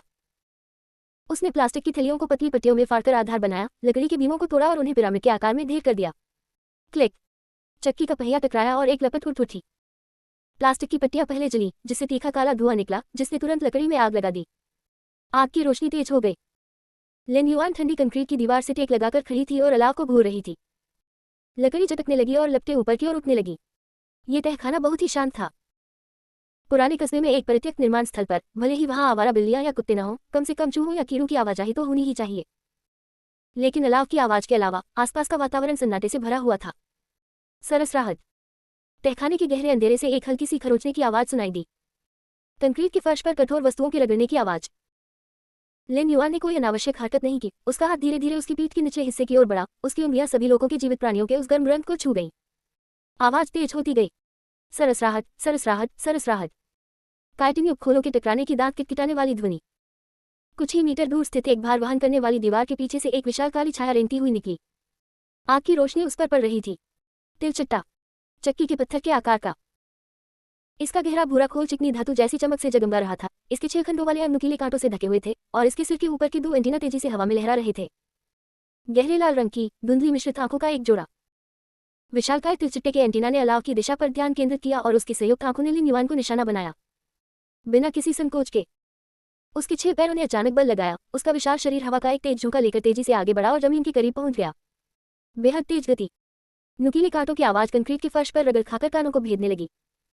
लिन युआन एक तरफ लुढ़क गई और सीधे हमले से बच गई। टकराना, एक धीमी सी धमक। विशालकाय तिलचट्टा सीधे उस दीवार से टकराया जिस पर लिन युआन अभी अभी झुकी हुई थी, जिससे मलबे का एक बड़ा हिस्सा नीचे गिर गया। लुढ़कते हुए लिन युआन ने ग्रंथ बाहर निकाला। पन्ने खुल गए और कागज की सतह पर लहरें दौड़ गईं। बाहर आओ। उसके मन में एक आदेश था। अंधेरे से एक गहरे नीले रंग की आकृति प्रकट हुई, जिसने दोनों हाथों से एक हड्डी का भाला कसकर पकड़ रखा था और उसकी गहरे नीले रंग की खाल आग की रोशनी को प्रतिबिंबित कर रही थी। तिलचट्टा मलबे से खुद को छुड़ाने के लिए संघर्ष करता रहा और उसके खून पर एक भी दरार नहीं आई। उसने अपना शरीर घुमाया और उसकी संयुक्त आंखें एक साथ दोनों लक्ष्यों पर टिक गईं। लिन युआन उसे घूरता रहा। जलमानव उसे घूरता रहा। तहखाने के अंदर आग की रोशनी में 3 निगाहें एक दूसरे से मिली। अध्याय 7, स्ट्रीट लैंप के नीचे शिकार संबंधी विसंगतियां और उकसावा। आग की रोशनी से तहखाने की दीवारों पर 3 विकृत परछाइयां बन रही थी। विशालकाय तिलचिट्टे के एंटीना हिंसक रूप से फड़फड़ा रहे थे। उसकी लाल आंखें छोटे मरलॉक स्काउट को घूर रही थी। ताइवान नोवेल नेटवर्क एक शानदार अनुभव प्रदान करता है। TuOn.com बहुत बढ़िया है। एक तीखी चीख के बीच 6 मोटी भुजाओं ने कंक्रीट के फर्श पर चिंगारियां बिखेरी और उसका विशाल शरीर सीधे आगे की ओर कुचल गया। लिन युआन ने मन ही मन आदेश दिया, बचकर निकलो, कमजोर बिंदु ढूंढो। मरलोक स्काउट का शरीर पल भर में आग की रोशनी के किनारे पर मौजूद अंधेरे में विलीन हो गया। गुप्तता की विशेषता सक्रिय हो गई। उसके गहरे रंग के शिल्कों ने अंधेरे में उसके आकार को छिपा लिया और मरलोक बिना हवा की एक भी आवाज पैदा किए जमीन के करीब रेंगता रहा। तिलचट्टा हवा में उछला और उस भार वहन करने वाले खंभे से टकरा गया जहां पहले मुरलोक खड़ा था, जिससे कंकड़ उड़ने लगे। अपना लक्ष्य खो देने पर राक्षस बेचैनी से इधर उधर छटपटाने लगा। फिर उसने अपना सिर घुमाकर लिन युआन पर टकटकी लगा दी।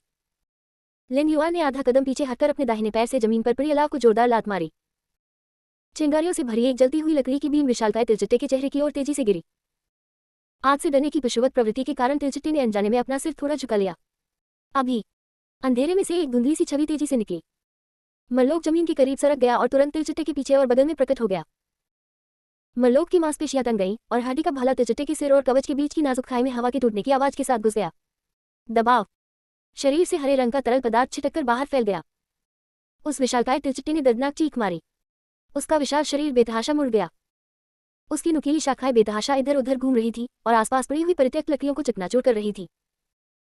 जैसे ही मरलोक को सफलता मिली, लिन युआन तेजी से पीछे हट गया और देखने के लिए एक भार वहन करने वाली दीवार के पीछे छिप गया। निशाना साधते ही मरलोक स्काउट ने तुरंत हड्डी का भाला निकाला, तिलचट्टे की संघर्ष की ताकत का इस्तेमाल करते हुए बैकफ्लिप किया और एक बार फिर अंधेरे में गायब हो गया। मरलोक कोने में दुबक कर बैठा था और तिलचट्टे के मरने का इंतजार कर रहा था। तिलचट्टे का संघर्ष धीरे धीरे कम होता गया। शरीर की तरल पदार्थ जमीन पर हर जगह बह रहे थे और तहखाने में एक दुर्गंध भरी मछली जैसी बदबू फैली हुई थी। कुछ मिनट बाद उसके बचे हुए 2 पिछले पैर कुछ बार फरफराए और फिर स्थिर हो गए। लिन युआन वहीं डटी रही। इस प्रकार के कीटाणु की जीवन शक्ति का अनुमान सामान्य ज्ञान से नहीं लगाया जा सकता था। जाओ, इसका सिर काट दो। लिन युआन ने उस विशाल कवच को देखा। मरलोक स्काउट एक बार फिर अंधेरे में गायब हो गया, जमीन के करीब सरकते हुए तिलचट्टे के सिर की ओर बढ़ा। मरलोक ने हड्डी के भाले को दोनों हाथों से पकड़ा, उसे गर्दन की छेद की ओर जोर से धकेला और बलपूर्वक ऊपर की ओर खींचा। जिस क्षण हड्डी का भाला अंदर घुसा, उसी क्षण वह विशालकाय तिलचट्टा, जिसे पूरी तरह से मरा हुआ माना जा रहा था, हिंसक रूप से उछल पड़ा। उसकी लाल आंखें चमक उठी और उसके बचे हुए अगले अंग सीधे मरलोक पर झपटे। वह सचमुच मरने का नाटक कर रहा था। लिन युआन के चेहरे पर कोई भाव नहीं था। मरलोक स्काउट ने बहुत तेजी से प्रतिक्रिया दी। इसकी सिक्सन को जितनी उच्च चपलता ने इसे तिलचट्टे के उठते ही तुरंत बचने में सक्षम बना दिया। मरलोक ने दृढ़तापूर्वक हड्डी के भाले को छोड़ दिया और उस गति का उपयोग करते हुए अपने शरीर को पीछे की ओर पलट दिया। अपने अगले अंगों के चूक जाने के बाद उसका विशाल शरीर जमीन पर जोर से पटका, जिससे एक कमजोर चीख निकली। इस बार तिलचट्टे ने अपनी आखिरी सांस ली। मरलोक ने हड्डी का भाला निकालने के लिए आगे कदम बढ़ाया और उस खोपड़ी को बड़ी सफाई से काट डाला। शरीर से हरे रंग का तरल पदार्थ तेजी से निकला, जो दीवार पर छिटक गया और एक सरसराहट भरी जंग लगने जैसी आवाज पैदा कर दी। लिन युआन दीवार के पीछे से बाहर निकल आया। अचानक उसकी पीठ के निचले हिस्से से जलन भरी गर्मी की एक लहर उठी। लिन युआन ने सभी लोगों के प्राणियों का संहिता तैयार किया। चमड़े के आवरण पर हल्की भूरी रोशनी की एक परत उभर आई। पांडुलिपि खुलते ही खाली पन्नों पर स्याही के निशान तेजी से फैलने लगे। एक बाह्य अलौकिक जीव की मृत्यु का पता चला। ये ग्रंथ अवशिष्ट मूल तत्व को अवशोषित कर रहा है। अवशोषण पूर्ण हुआ। प्राप्त स्रोतसार 3। स्रोतसार भंडार 0 to 3। लिन युआन ने इस संख्या को देखा। क्योंकि कोई संदर्भ वस्तुएं मौजूद नहीं थी, इसलिए विशिष्ट मान अस्थायी रूप से अस्पष्ट था। स्याही लगातार बहती रही। अतिरिक्त जानकारी, असामान्यता भर का प्रकार, निम्न श्रेणी। वर्गीकरण, रिक्त दरार प्रदूषण उत्पाद। खतरे की रेटिंग, ई-रैन। संक्षिप्त विवरण, सूक्ष्म प्रदूषण वाले वातावरण में लंबे समय तक रहने के बाद सामान्य कीटों में होने वाली आनुवंशिक विकृति का परिणाम। बहुत कम बुद्धि वाला, केवल शिकारी प्रवृत्ति पर निर्भर। कवच में कुछ हद तक शारीरिक सुरक्षा होती है, लेकिन सिर गर्दन का जोड़ एक घातक कमजोरी है। नोट, इस क्षेत्र में एक बार एक छोटी दरार की घटना घटी थी और अवशिष्ट प्रदूषण पूरी तरह से समाप्त नहीं हुआ है। ये सलाह दी जाती है कि मेजबान जल्द से जल्द इस क्षेत्र को छोड़ दे या अधिक विकृतियों से निपटने के लिए तैयार रहे। लिन युआन ने पांडुलिपि बंद कर दी। उसकी निगाहें उस बचे हुए शव पर टिक गईं। शरीर से निकलने वाला हरा तरल पदार्थ धीरे धीरे कंक्रीट के फर्श में रिस रहा था, जिससे एक अम्लीय दुर्गंधयुक्त गंध निकल रही थी। तिलचट्टे का कवच धुंधला पड़ने लगा और उसके किनारे टूटने लगे। दरअसल इस परित्यक्त निर्माण स्थल के कई वर्षों तक वीरान पड़े रहने का एक और कारण था।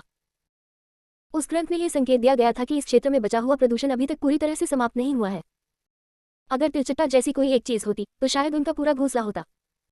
लिन युआन ने मरलोक स्काउट की ओर देखा। मरलोक लाश के बगल में दुबका हुआ था और हड्डी के भाले की नोक का इस्तेमाल करके टूटे हुए कवच को कुरेद रहा था और उसमें से कुछ निकालने की कोशिश कर रहा था।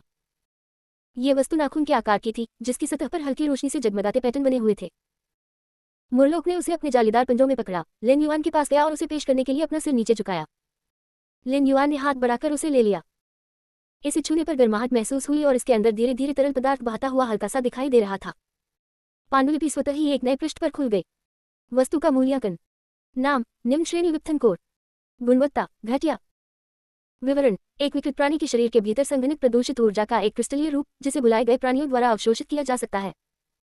लिन युआन ने एबरेशन कोर को वापस मरलोक को सौंप दिया। इसे खाएं। मुरलोक ने अपने नुकीले दांतों वाला मुंह खोला और उसे एक ही झटके में अपने पेट में निगल लिया। आधा मिनट बीत गया। मरलॉक अपनी जगह पर खड़ा रहा। आग की रोशनी में उसकी काली खाल हल्की सी चमक रही थी और उसने अपना मुंह खोलकर एक डकार ली जिसमें एसिड से सड़ी हुई गंध आ रही थी। फिर मरलॉक ने अपने सिर के पिछले हिस्से पर मौजूद पंखों को खुजलाया। उसकी धुंधली आंखें लिन युआन की ओर देख रही थी और निर्देशों की प्रतीक्षा कर रही थी। कोई स्पष्ट बदलाव नहीं हुआ। ऐसा इसलिए हुआ होगा क्योंकि ऊर्जा स्तर बहुत कम था। लिन युआन ने पांडुलिपि पर लिखी चेतावनी पर एक नजर डाली। मेजबान को जल्द से जल्द चले जाने की सलाह दी जाती है। लिन युआन ने पांडुलिपि को वापस अपनी पीठ के निचले हिस्से में धकेल दिया और जमीन पर पड़े उस शव की ओर इशारा किया जिससे हरा पानी रिस रहा था। इसे घसीटते हुए ले जाओ, परछाइयों को भी साथ ले जाओ। मुरलोक स्काउट ने हाथी के भाले को अपनी पीठ के पीछे फंसा लिया। तिलचट्टे के मोटे पिछले अंगों को दोनों पिंजों से पकड़ लिया और उस विशालकाय भरिंग को छाया की आड़ में बाहर की ओर घसीट लिया। लिन युआन मुड़ी और बाहर चली गई। रात की हवा बहुत ठंडी थी। चानफेंग स्ट्रीट पुराने शहर के जिले के बाहरी इलाके में थी और स्ट्रीट लैंपों ने डामर की सड़क की सतह को इस तरह रोशन किया था कि वह सफेद रंग की दिखाई दे रही थी। कभी कभार छिटपुट ट्रक वहां से गुजरते थे। लिन युआन ने आज हुई सारी घटनाओं का अपने मन में शीघ्रता से पुनरावलोकन किया। पार्क में अचानक प्रकट हुए उस व्यक्ति ने सुबह सुबह दौड़ रही महिला की असामान्य पूछताछ को उजागर कर दिया था। पुस्तकालय में मौजूद खंडित इतिहास ने भी उसकी आंखों के सामने मौजूद उस राक्षस की पुष्टि की जो सामान्य ज्ञान के विपरीत था। प्राचीन इतिहास में कोई बदलाव नहीं आया था जिससे ये संकेत मिलता है कि अलौकिक शक्ति को सती दुनिया के नीचे दबा दिया गया था। क्योंकि वहां छिपाव था इसलिए सफाईकर्मी तो अवश्य ही होंगे। लिन युआन ने मुख्य सड़क की ओर देखा। सफाईकर्मी तो होने ही चाहिए। चूंकि वे मुझे बंदर की तरह देख रहे हैं इसलिए मुझे आपको बाहर निकालने के लिए दोष मत देना। इसे उधर फेंक दो। अंधेरे में छिपा हुआ मुरलोक दोनों भुजाओं से बल लगाकर भारी शव को कूड़ेदान के पास स्ट्रीट लैंप के प्रकाश के किनारे पर फेंक दिया। घर का आधा हिस्सा अंधेरे में गायब हो गया जबकि आधा हिस्सा हल्की रोशनी में दिखाई दे रहा था। सड़क की डामर की सतह में मौजूद दरारों से हरे रंग का शारीरिक द्रव धीरे धीरे बह रहा था। वापस आओ। मुरलोक स्काउट प्रकाश की एक धारा में परिवर्तित हो गया और लिन युआन की पीठ के निचले हिस्से में समा गया। लिन युआन निगरानी से अछूते क्षेत्र में सड़क के दूसरी ओर स्थित बस स्टेशन तक चलकर गया। बेंच की छाया में सुरक्षित रूप से बैठ गया और ठंडेपन से शव की स्थिति को घूरने लगा। इसी बीच 500 मीटर दूर एक गुप्त निगरानी वाहन के अंदर नाइटिंगेल स्क्रीन को घूर रही थी और अचानक खड़ी हो गई। उसका सिर गाड़ी की छत से टकरा गया। पर्यवेक्षक ईएपी से मिंग शाओयुआन की आवाज आई। क्या गड़बड़ है? मेरी तरफ से पता चल रहा है कि रैंक एबरेशन ऊर्जा में उतार चढ़ाव दिखाई दिए हैं। हाँ, उसका सामना एक रैंक एबरेशन से हुआ और फिर उसने एक मरलोक को बुलाकर उस एबरेशन को सफलतापूर्वक मार डाला। नाइटिंगेल ने मुंह भर लार ली। स्क्रीन पर बस स्टेशन की छाया में छिपी शांत आकृति को देखते हुए उसकी आवाज सूख गई। लेकिन उसके तुरंत बाद उसने एबरेशन की शव को निगरानी क्षेत्र के किनारे एक प्रमुख स्थान पर फेंक दिया और अंधेरे में छिपकर निगरानी करने लगा। संचार चैनल में सन्नाटा छा गया मानो कोई मौत हो। अध्याय 8 आमना सामना और ईमानदारी। चानफेंग स्ट्रीट की मुख्य सड़क। लिन युआन बस स्टॉप की प्लास्टिक की बेंच पर बैठा था। उसके हाथ उसकी जेबों में थे। सड़क के किनारे कूड़ेदान के पास भरेल का विशाल शव पड़ा था। डामर की पक्की सड़क की दरारों से हरे रंग के शारीरिक तरल पदार्थ फैल रहे थे और खट्टी दुर्गंध ठंडी हवा के साथ दूर तक हो रही थी। लिन युआन ने जानबूझकर सड़क के ऊपर लगे निगरानी कैमरों से बचने की कोशिश नहीं की। 2 मिनट। वह मन ही मन चुपचाप गिनती कर रहा था। जलमानव द्वारा एबरेशन के शव को कूड़ेदान के बगल में फेंकने से लेकर उसकी दृष्टि रेखा के अंत में पहली कार के प्रकट होने तक ठीक 2 मिनट का समय लगा। नगरपालिका सड़क आपातकालीन मरम्मत लिखे हुए पीले रंग के एक इंजीनियरिंग वाहन ने उस पर से गुजरकर रास्ता बनाया। वाहन बेहद तेज गति से चल रहा था। फिर भी शव के पास पहुंचते ही वह बिना किसी तेज टायर की आवाज के स्थिर रूप से रुक गया। इसके तुरंत बाद इंजीनियरिंग वाहन के दोनों ओर 2 काले रंग के ऑफ रोड वाहन खड़े हो गए, एक आगे और एक पीछे, जिससे ये लेन पूरी तरह से अवरुद्ध हो गई। गहरे भूरे रंग की वर्दी और गैस मास्क पहने 6 लोग कार से बाहर कूद गए। उनकी हरकतें यांत्रिक थीं और पूरी प्रक्रिया के दौरान कोई बातचीत नहीं हुई। 2 लोगों ने मिलकर एक ऑप्टिकल आइसोलेशन कॉर्डन खड़ा कर दिया। 2 लोगों ने स्प्रे गन पकड़ी हुई थी और वे जमीन पर फैले हरे रंग के शारीरिक तरल पदार्थों पर सफेद झाग का छिड़काव कर रहे थे। अंत में 2 लोगों ने एक विशाल काले सीलबंद थैले को खोला और सीधे उस भारी भरिंग के शव को उसमें डाल दिया। वह खट्टी दुर्गंध हवा में जल्दी ही घुल गई। पूरी सफाई प्रक्रिया में 3 मिनट से भी कम समय लगा। सफाई के बाद सड़क किनारे पानी के कुछ छोटे छोटे गड्ढे ही बचे थे। इसके अलावा और कुछ भी नहीं बचा था। लिन युआन बस स्टॉप की बेंच पर झुककर चुपचाप ये सब देख रही थी। यही वह परिणाम था जो वह चाहता था। एक काले रंग का व्यावसायिक वाहन धीरे धीरे चला और बस स्टॉप के सामने रुक गया। कार का दरवाजा सरक कर खुल गया। एक महिला नीचे की ओर चली। काले रंग का टैक्टिकल ट्रेंच कोट और कॉम्बैट बूट पहने हुए, उसके बाल करीने से उसके सिर के पीछे बंधे हुए थे। हालांकि उसने अपने कपड़े बदल लिए थे, फिर भी लिन युआन ने उसे एक नज़र में पहचान लिया। उस सुबह विनय पार्क के रनिंग ट्रैक पर जॉगिंग करती हुई महिला। उस महिला ने अपने ट्रेंच कोट की जेब से एक गहरे काले रंग का धातु का बैच निकाला, जिस पर एक उड़ते हुए पक्षी की आकृति खुदी हुई थी जो एक तीर पकड़े हुए था। उसे लिन युआन के सामने लहराया और तुरंत वापस ले लिया। कोड नेम नाइटिंगेल, फर्मेंट, सामरिक रक्षा और रोकथाम केंद्र के अधीन। उसकी निगाहें लिन युआन के चेहरे पर टिकी हुई थी। आप हमें इस सभ्यता के सफाईकर्मी के रूप में समझ सकते हैं। उसका दाहिना हाथ स्वाभाविक रूप से उसकी जांघ के बाहरी हिस्से पर लटका हुआ था और उस स्थिति में कपड़ों में हल्का सा उभार था। तुम्हें इसे मुख्य सड़क के किनारे नहीं फेंकना चाहिए था। उसकी आवाज ठंडी और उदासीन थी, उसमें सुबह का उत्साह बिल्कुल भी नहीं था। अगर अभी अभी कोई निजी कार वहां से गुजरी होती तो क्या आप जानते हैं कि इसे कितनी अफरा तफरी मच जाती? नहीं। लिन युआन ने अपनी आंखें उठाकर उसकी ओर देखा। आपके पास पर्याप्त आकस्मिक योजनाएं हैं।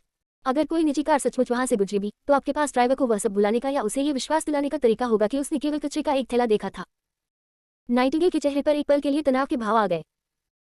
मैं बस एक गरीब आदमी हूं जिस पर हमला हुआ है और मुझे ठंड और भूख दोनों लग रही है। लिन युआन ने अपने हाथ जेब से बाहर निकाले और अपनी जमी हुई उंगलियों को रगड़ा। बुलबुल ने उसकी आंखों में देखा। वहां कोई अफरा तफरी नहीं थी, कोई पूछताछ नहीं। एक पल के लिए भी उसने अपराधबोध का इजहार नहीं किया। एयरपीस से हल्की सी स्टैटिक ध्वनि सुनाई दी। उसे तीसरे घर में ले जाओ, उसे कुछ गर्म खाना खिलाओ। मेंग शाओयुआन की आवाज निकली, आधे पल के लिए रुकते हुए। इस बच्चे का दिमाग बहुत तेज चलता है। नाइटिंगेल ने अपने कपड़ों के किनारे पर दबा हुआ हाथ छोड़ दिया, मुड़ी और व्यावसायिक वाहन का साइड दरवाजा खोल दिया। कार में बैठ जाओ। लिन युआन कार में बैठ गई। केबिन के अंदर हीटर चालू कर दिया गया था। वह पीछे की पंक्ति में चमड़े की सीट से टेक लगाकर बैठा था। जैसे जैसे तापमान बढ़ा, उसका शरीर धीरे धीरे शिथिल हो गया। नाइटिंगेल आगे की यात्री सीट पर बैठी थी। ड्राइवर ने एक्सीलरेटर दबाया और व्यावसायिक वाहन चानफिन स्ट्रीट से सुचारू रूप से आगे बढ़ गया। कार के अंदर सन्नाटा था। सड़क पर टायरों के लुढ़कने की आवाज के अलावा और कुछ सुनाई नहीं दे रहा था। क्या आपको डर नहीं लगता कि हम आपको चीरफाड़ और शोध के लिए घसीट कर ले जाएंगे? नाइटिंगेल ने चुप्पी तोड़ते हुए रियरव्यू मिरर में लिन युआन की ओर देखा। लिन युआन ने खिड़की से बाहर दूर होते हुए सड़क के दृश्य को देखा। विच्छेदन और अनुसंधान संसाधनों के उपयोग की सबसे निम्न स्तरीय विधि है। उसने अपनी नजरें हटाई और रियरव्यू मिरर में देख रही नजरों से उसकी नजरें मिली। आज सुबह आपने किसी को सुबह की सैर करने वाले के वेश में जांच के लिए भेजा और अभी अभी आपने शव को जिस कुशलता से संभाला, उससे पता चलता है कि आपकी प्रतिक्रिया प्रणाली परिपक्व है। प्रणाली जितनी बड़ी होती है, उसे उतने ही नए लोगों की आवश्यकता होती है। बुलबुल ने कोई प्रतिक्रिया नहीं दी। लिन युआन बोलती रही।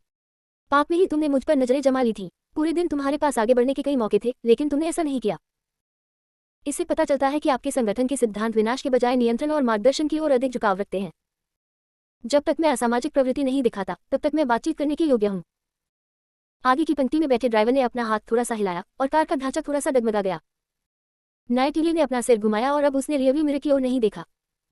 फर्मेंट मुख्यालय के निगरानी कक्ष के अंदर चाय का कप पकड़े हुए मेंग शाओयुआन ने स्क्रीन पर लिन युआन का चेहरा देखा और हल्के से हंस पड़ी।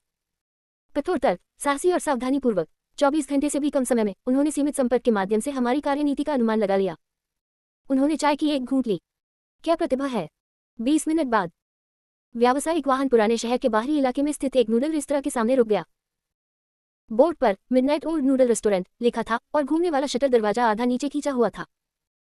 नाइटिंगेल ने लिन युआन का नेतृत्व किया और वे झुककर अंदर छेद करने लगे। दुकान के अंदर कोई ग्राहक नहीं था। सफेद एप्रन पहने एक अधेड़ उम्र का आदमी पीछे की रसोई के दरवाजे पर खड़ा था और उसने नाइटिंगेल को सिर हिलाकर अभिवादन किया। बीफ नूडल्स के 2 कटोरे, अतिरिक्त मांस, साथ ही ब्रेस्ट बीफ की एक प्लेट भी। नाइटिंगेल ने एक कुर्सी खींची और बैठ गई। यदि संभव हो, लिन युआन उसके सामने बैठते हुए बोली, ब्रेस्ट बीफ को पतले स्लाइस में काटे, उसमें बारीक कटा हुआ लहसुन, धनिया, बाजरा मिर्च डालें, हल्की सोया सॉस, सुगंधित सिरका, तिल का तेल और मिर्च का तेल छिड़के और अच्छी तरह मिलाएं। नाइटिंगेल ने कुछ अवाक होकर लिन युआन को देखा। कुछ ही देर बाद नूडल्स और गोमांस परोसा गया। नूडल्स के कटोरे में भाप निकल रही थी और गाढ़ा सोया रंग का सूप तेल से चमकते हुए धीमी आंच पर पकाए गए गोमांस के बड़े बड़े टुकड़ों से ढका हुआ था। एक और प्लेट में रखे गोमांस के पतले पतले टुकड़े, जो टिड्डे के पंखों जितने पतले कटे हुए थे, चमकीली लाल मिर्च की तेल और पन्ना हरे धनिये में लिपटे हुए थे और लहसुन की सुगंध नाक में घुस रही थी। लिन युआन ने अपनी चॉपस्टिक उठाए और नूडल्स खाने के लिए अपना सिर नीचे झुकाया। समय समय पर वह मिश्रित गोमांस के कुछ और टुकड़े चॉपस्टिक से उठाता और लहसुन की एक कली खाता था।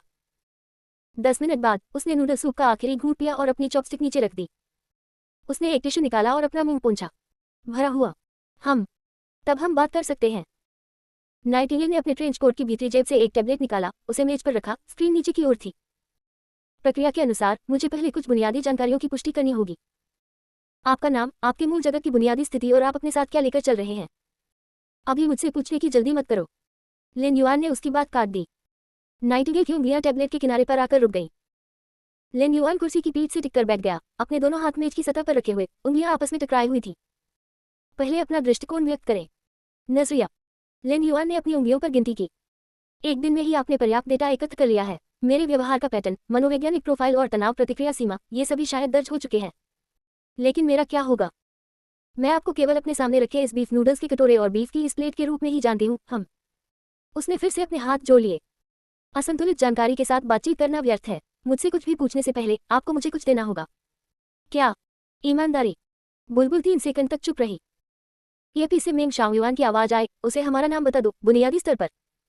उसने टैबलेट को पलट दिया और स्क्रीन को रोशन कर दिया। स्क्रीन पर एक लोगो दिखाई दिया। पहाड़ों द्वारा थामे गए सूर्य के केंद्र में एक उल्टी तलवार उकेरी गई है। Blue star civilization guardian general administration, codename ferment, 1897 में स्थापित, मुख्यालय गोपनीय। बुलबुल ने अपनी आंखें ऊपर उठाई। ब्लू स्टार सभ्यता के अस्तित्व को बनाए रखना और ब्रह्मांडीय आयाम के बाहर से आने वाले खतरों से निपटना हमारा कर्तव्य है। आज रात तुमने जिस चीज को मारा उसे हम आंतरिक रूप से एक विकृति कहते हैं। ये शून्य दरार प्रदूषण का परिणाम है। उस निर्माण स्थल पर 6 साल पहले एक छोटी दरार की घटना घटी थी और बचा हुआ प्रदूषण कभी भी पूरी तरह से साफ नहीं हुआ है। लिन युआन कुछ नहीं बोला, उसका शरीर थोड़ा सा आगे की ओर 1 इंच झुका हुआ था। बुलबुल ने इस बात पर ध्यान दिया। जहां तक तुम्हारी बात है। नाइटिंगेल ने अपना औपचारिक लहजा त्याग दिया। फरमेंट की वर्गीकरण प्रणाली में आप फ्लैश टैग फिजिकल ट्रैवर्सर की श्रेणी में आते हैं। इस प्रकार के मामले 3% से भी कम हैं। लेकिन उनमें से हर एक के पास एक ऐसा उपहार है जो हमने पहले कभी नहीं देखा। यात्रियों के प्रति हमारी नीति अवलोकन, मार्गदर्शन और एकीकरण है। बुलबुल ने लिन युआन की ओर देखा। पकड़ना, पूछताछ करना और शरीर के अंगों को काटना नहीं। यही वह रवैया है जो आप चाहते थे। अध्याय 9 संवर्ण का वेतन लेखांकन। अवलोकन, मार्गदर्शन, एकीकरण। उसने धीरे धीरे इसे दोहराया। ये बहुत सभ्य और बहुत औपचारिक लगता है।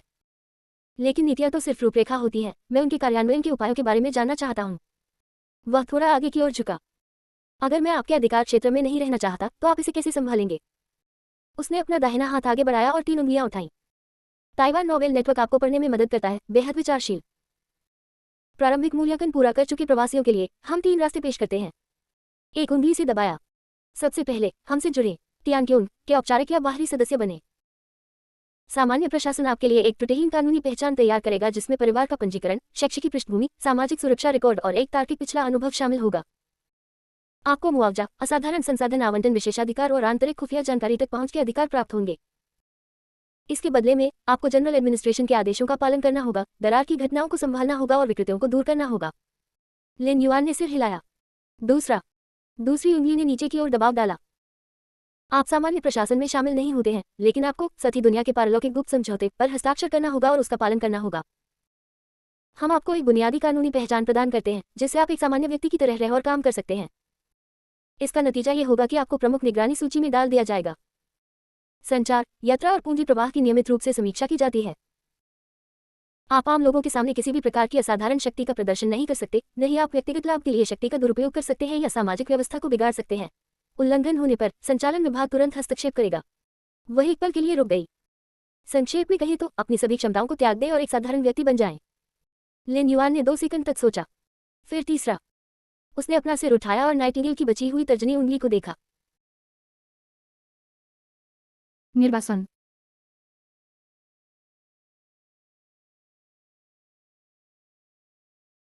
यदि आप न तो ब्लू स्टार की रक्षा में योगदान देने के इच्छुक हैं और न ही समझौते का पालन करने के इच्छुक हैं और यहाँ तक कि मजबूत असामाजिक प्रवृत्तियां और शत्रुता दिखाते हैं, तो जनरल एडमिनिस्ट्रेशन आपको एक अस्थिर खतरे के स्रोत के रूप में परिभाषित करेगा। अंतरिक्ष प्रौद्योगिकी का उपयोग करके जबरन तैनाती। पर्दे के बाहर फेंक दिया गया या किसी शून्य प्रदूषण क्षेत्र में। वह रुक गई। कोई नियम नहीं, कोई आपूर्ति नहीं, केवल विसंगतियां। लिन युआन की उंगलियां डेस्कटॉप पर हल्के से थपथपा रही थी। संभावित अनियंत्रित खतरों को मौके पर ही खत्म करने के बजाय आप उन्हें तोप के चारे के रूप में अग्रिम मोर्चे पर फेंक देते हैं। संसाधन उपयोग दक्षता के दृष्टिकोण से ये वास्तव में कुशल है। हालांकि लिन युआन ने कहा, चूंकि आप अंतरिक्ष प्रौद्योगिकी में माहिर हैं, क्या आप मुझे मेरी मूल दुनिया में वापस भेज सकते हैं? नूडल रेस्टोरेंट में नाइटिंगेल ने अपना सिर हिलाया। यह नहीं किया जा सकता। तकनीकी बाधा या ऊर्जा की सीमा। निर्देशांक। बहुब्रह्मांड में तल और समानांतर स्थान गंगा की रेत के समान असंख्य हैं। ब्लू स्टार में आपका अवतरण एक पूरी तरह से अनियंत्रित क्वांटम संभाव्यता घटना है। जब तुम आए तो तुमने पीछे मुड़ने के लिए कोई स्थानिक मार्ग नहीं छोड़ा। हमें नहीं पता कि तुम्हारी मूल दुनिया कहाँ है। उसने लिन युआन की ओर देखा। महाप्रशासन द्वारा वर्तमान में महारत हासिल की गई अंतरिक्ष प्रौद्योगिकी केवल ज्ञात समन्वय बिंदुओं के बीच छलांग लगा सकती है या पर्दे के बाहर अंधाधुंध यादृच्छिक तैनाती कर सकती है। यदि आपको जबरन कहीं भेज दिया जाता है तो इस बात की बहुत अधिक संभावना है कि आप अंतरिक्ष समय की शांति से टुकड़े टुकड़े हो जाएंगे या ऑक्सीजन के बिना एक निर्जीव ब्रह्मांड में गिर जाएंगे। आपको वापस भेजना एक भ्रामक प्रस्ताव है। लिन युआन ने कुछ नहीं कहा। उसकी नज़र मेज पर रखे खाली कटोरे पर पड़ी। फिर उसने अपना सिर उठाया। मैं पहला वाला चुनता हूँ। मुझे रोजगार अनुबंध दीजिए। नाइटिंगेल ने लिन युआन के बड़े हुए हाथ को देखा और 2 सेकंड के लिए रुक गई। मेंग शाओयुआन की दबी हुई हंसी ईयरफोन से सुनाई दी। उसके लिए इस प्रक्रिया को तुरंत पूरा करो। ये लड़का इसी काम के लिए पैदा हुआ है। नाइटिंगेल ने टैबलेट को वापस पलट दिया। उसकी उंगलियां स्क्रीन पर तेजी से फिसलती हुई तियांग के उन लोगों के साथ एक एन्क्रिप्टेड फॉर्म को सामने ले आई। मुख्यालय में औपचारिक अनुबंध पर हस्ताक्षर किए जाने हैं और मैं अभी आपके लिए आपकी प्रारंभिक प्रोफाइल तैयार कर दूंगा। नाम लिन युआन, दोहरा लकड़ी लिन, रसातल युआन। आयु 26। मूल दुनिया में व्यवसाय एक निर्माण कंपनी की लागत विभाग में बजट अधिकारी। लिन युआन अपनी कुर्सी पर पीछे की ओर झुक गया। नाइटिंगेल की उंगलियों की स्क्रीन पर थपथपाहट थोड़ी देर के लिए रुक गई। अगला सवाल ही मुख्य प्रश्न है। बुलबुल ने अपना सिर उठाया। आपका उपहार, जो आपकी असाधारण क्षमता है, वह वास्तव में क्या है? हमें एक विस्तृत रिकॉर्ड की आवश्यकता है क्योंकि यह आपके भविष्य की संसाधन आवंटन और मिशन रेटिंग से संबंधित है। लिन युआन अपनी कुर्सी पर पीछे झुककर उसे देखने लगा। नूडल रेस्टोरेंट के पीछे वाले रसोई घर से लोहे की कड़ाही से स्पैटुला के टकराने की हल्की सी आवाज आई। हीटिंग से हवा गर्म हो गई जिसमें प्याज के तेल की हल्की सी खुशबू फैल गई। वह लगभग 4 सेकंड तक चुप रहा। एक प्रकार का आह्वान मंत्र। लिन युआन ने बात की। मैं अलौकिक प्राणियों को अनुयायियों के रूप में बुला सकता हूँ। वे मेरे आदेशों का पालन करेंगे और वास्तविक दुनिया में कार्यों को अंजाम दे सकेंगे। आज रात पुल की गुफा में तुमने जो कुछ भी पता लगाया और बाद में एबरेशन के शव को मुख्य सड़क पर फेंकना, ये सब उसी ने किया था। आवाहन मंत्र नाइटिंगेल ने दोहराया। उसकी उंगलियां स्क्रीन पर तेजी से रिकॉर्ड कर रही थी। बुलाए गए अनुयायियों की संख्या की ऊपरी सीमा। ताकत, ये कब तक चल सकता है? 1। नाइटिंगेल की उंगलियां स्क्रीन पर रुक गई। फिलहाल सिर्फ एक फॉलोअर है। लिन युआन का स्वर स्थिर था। शक्ति स्तर 1, इसकी अवधि की कोई ऊपरी सीमा नहीं है। जब तक मैं इसे सक्रिय रूप से याद नहीं करता, यह अनिश्चितकाल तक वास्तविकता में रह सकती है। नूडल रेस्टोरेंट की पिछली रसोई में सन्नाटा छा गया और यहां तक कि लोहे की कड़ाही में चम्मच से आवाज आने की आवाज भी गायब हो गई। बुलबुल ने अपना सिर उठाया। स्थायी टियर 1। सही है, मुझे अभी तक यही जानकारी है। बुलबुल ने अपनी उंगलियां नीचे रख दी। लिन युआन, मुझे और अधिक सटीक जानकारी चाहिए। आपकी आह्वान प्रणाली की ऊपरी सीमा कहाँ है? सैद्धांतिक रूप से आपके कितने अनुयायी हो सकते हैं? आप अस्तित्व के किस उच्चतम स्तर को बुला सकते हैं? मैं यहाँ 24 घंटे से भी कम समय से हूँ। लिन युआन ने उसकी बात काट दी। और ज्यादातर समय पुस्तकालय में इतिहास की किताबें देखने और सोने के लिए जगह ढूंढने में बीता। बुलबुल अवाक रह गई। वैसे मुआवजा क्या है? नाइटिंगेल की उंगलियां टैबलेट स्क्रीन के ऊपर 2 सेकंड के लिए रुकी रहीं।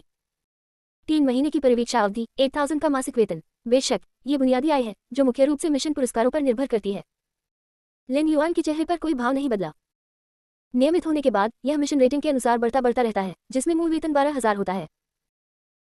नाइटिंगेल ने आगे कहा, इसके अलावा साधारण संसाधन आवंटन भी है। सार क्रिस्टल, बुनियादी साधना विधियां और औषधि आपूर्ति, जो मासिक रूप से जारी की जाती है और वेतन से अलग से गणना की जाती है। मिशनों को अतिरिक्त सब्सिडी मिलती है जिसका अनुपात खतरे के स्तर पर निर्भर करता है। यदि आंतरिक निरीक्षण के माध्यम से मूल्यांकन उत्तीर्ण करने के बाद आंतरिक कर्मचारी बन जाते हैं तो वेतन और व्यवहार बेहतर होगा। आज रात उस तिलचिट्टे को किस स्तर का माना जाएगा? बुलबुल ने उसकी ओर एक नजर डाली। ई रैंक एबरेशन, इसे अवेकनिंग दायरे में भी नहीं गिना जाता। एक अच्छी तरह से प्रशिक्षित साधारण व्यक्ति भी इसे मार सकता है। सब्सिडी कितनी है? कोड। बुलबुल ने तख्ती नीचे रख दी और लिन युआन की ओर देखा। एक ही रैंक के लिए मिशन सब्सिडी 150 युआन है। लिन युआन ने सिर हिलाया। कहने का मतलब है, उसने अपनी उंगलियों पर गिनते हुए कहा, आज रात मैंने चक्की के पत्थर के आकार का एक विकृत तिलचट्टा पकड़ा जिससे मेरी पीठ लगभग छिल गई थी और मैंने 150 तिलचट्टे हाथ में पकड़े। ये काम बहुत ही खतरनाक तरीके से किया जाता है और मिलने वाला वेतन मेरी पिछली नौकरी से भी कम है। पीछे की रसोई से घुटन सी होने की हल्की सी आवाज आई। बुलबुल की पलकें फड़क उठी। ईयरफोन में मेंग शाओयुआन बोल रहा था। उसकी हंसी को छिपाना मुश्किल था। उसे बताओ कि परिवीक्षा अवधि का वेतन उद्योग के नियमों के अनुसार तय किया जाता है। इस पर कोई बातचीत नहीं हो सकती। प्रोबेशन वेतन मानक मुआवजा प्रणाली का हिस्सा है। मुझे पता है। लिन युआन ने उसकी बात बीच में ही काट दी और अपनी कुर्सी पर पीछे की ओर झुक गया। मैं सौदेबाजी नहीं कर रहा, मैं बस शिकायत कर रहा हूँ। वह एक पल के लिए रुका। मैं एक बात की पुष्टि भी करना चाहता हूँ। क्या आपकी मुआवजा प्रणाली प्रति व्यक्ति के हिसाब से या प्रति उत्पादन के हिसाब से गणना की जाती है? बुलबुल ने थोड़ा सा भौहें सिकुड़ी। आपका क्या मतलब है? मतलब, लिन युआन ने उसकी तरफ देखते हुए कहा, अगर किसी मिशन के लिए 3 लोगों की जरूरत होती है और मैं अपने साथी के साथ उसे अकेले पूरा करती हूँ तो क्या इसे 3 हिस्सेदारी के रूप में गिना जा सकता है? नूडल रेस्टोरेंट में 3 सेकंड के लिए सन्नाटा छा गया। बुलबुल ने उसे घूरकर देखा और धीरे से बोली, उद्धरण चिन्ह ... हम आमतौर पर किसी एक व्यक्ति को स्वतंत्र मिशन के लिए अनुशंसित नहीं करते हैं, लेकिन मेरा एक अनुयायी है, क्या इसे मुखिया माना जाएगा? आह, लिन युआन ने सिर हिलाते हुए कहा, छोड़ो, इस सवाल पर बाद में चर्चा की जा सकती है। वह खड़ा हुआ और धीरे से कुर्सी को वापस मेज के नीचे धकेल दिया। क्या आप आज रात रुकने के लिए कोई जगह का इंतजाम कर सकते हैं? वह रुका और फिर बोला, किंगही पुल के बहुत करीब मत जाओ, वहां का बचा हुआ प्रदूषण अभी तक पूरी तरह से साफ नहीं हुआ है और रात में राक्षसों का पैदा होना आसान है। अध्याय 10 मंजूरी बंधन और आधिकारिक फाइल। आधी रात के सन्नाटे में पुरानी नूडल की दुकान का घूमता हुआ शटर लिन युआन के पीछे धड़ाम से गिर पड़ा। लिन युआन नाइटिंगेल के पीछे पीछे सड़क किनारे खड़ी काली रंग की बिजनेस कार की ओर चलने लगी। कार के अंदर का हीटर अभी भी चल रहा था। नाइटिंगेल यात्री सीट पर बैठी और उसने अपना सिर घुमाया। अस्थायी आवास की व्यवस्था शिनजियांग जिले के वेन्युआन रोड पर स्थित एक संस्थागत छात्रावास में की गई है, जिसमें गर्म पानी और इंटरनेट की सुविधा वाला एक स्वतंत्र कमरा उपलब्ध है। वह एक पल के लिए रुक गई। यह नेटवर्क एक इंट्रानेट है और इसके माध्यम से केवल सामान्य प्रशासन के सार्वजनिक सूचना डेटाबेस तक ही पहुंचा जा सकता है। वह ठीक है। वी उसने पीछे की पंक्ति में बैठे लोगों को एक सेंसर कार्ड पकड़ा दिया। यह एक अस्थायी पास है। यह छात्रावास भवन में प्रवेश की अनुमति देता है, साथ ही बुनियादी उपभोग सहायता भी प्रदान करता है। इसकी सीमा 300 है, जो आपके पहले महीने के वेतन से काटी जाएगी। लिन युआन ने कार्ड लिया और उसे अपनी भीतरी जेब में रख लिया। तो फिर इसे घटा दो। व्यापारिक वाहन पुराने जिले से निकलकर बिन्ही एवेन्यू के साथ उत्तर की ओर चल पड़ा। खिड़की के बाहर लगे नियॉन साइनबोर्ड से कांच पर धुंधली रंगीन रोशनी की लकीरें बन रही थी। लिन युआन कार की खिड़की से टिककर बैठ गया और अपनी आंखें बंद कर ली। वह आज की जानकारी को व्यवस्थित कर रहा था। सुबह सुबह विन्ही पार्क में उतरने से लेकर अब जनरल एडमिनिस्ट्रेशन की व्यावसायिक कार में बैठने तक 20 घंटे से भी कम समय बीता है। उसने जो चीजें प्राप्त की थी, एक टियर 1 मरलॉक स्काउट, सोर्स एसेंस के 3 पॉइंट, एक हस्ताक्षरित रोजगार इरादा और 300 की सीमा वाला यह उपभोग कार्ड। अब भी जिन चीजों की कमी है, उनमें से एक है सुरक्षा की भावना। लिन युआन ने अपनी आंखें खोली और खिड़की के बाहर से गुजरती हुई स्ट्रीट लैंपों को देखा। उसे तेज होना जरूरी था। कार वेन्युआन रोड पर एक साधारण सी दिखने वाली अपार्टमेंट इमारत के सामने रुक गई। 8 मंजिला इमारत, जिसकी बाहरी दीवारें धूसर रंग की है और प्रवेश द्वार पर एक छिपा हुआ कैमरा लगा है। अगर नाइटिंगेल ने अंदर आने के लिए अपना कार्ड स्वाइप नहीं किया होता, तो ये सिर्फ एक साधारण किराए का अपार्टमेंट होता। अस्थायी छात्रावास 5वीं मंजिल पर था।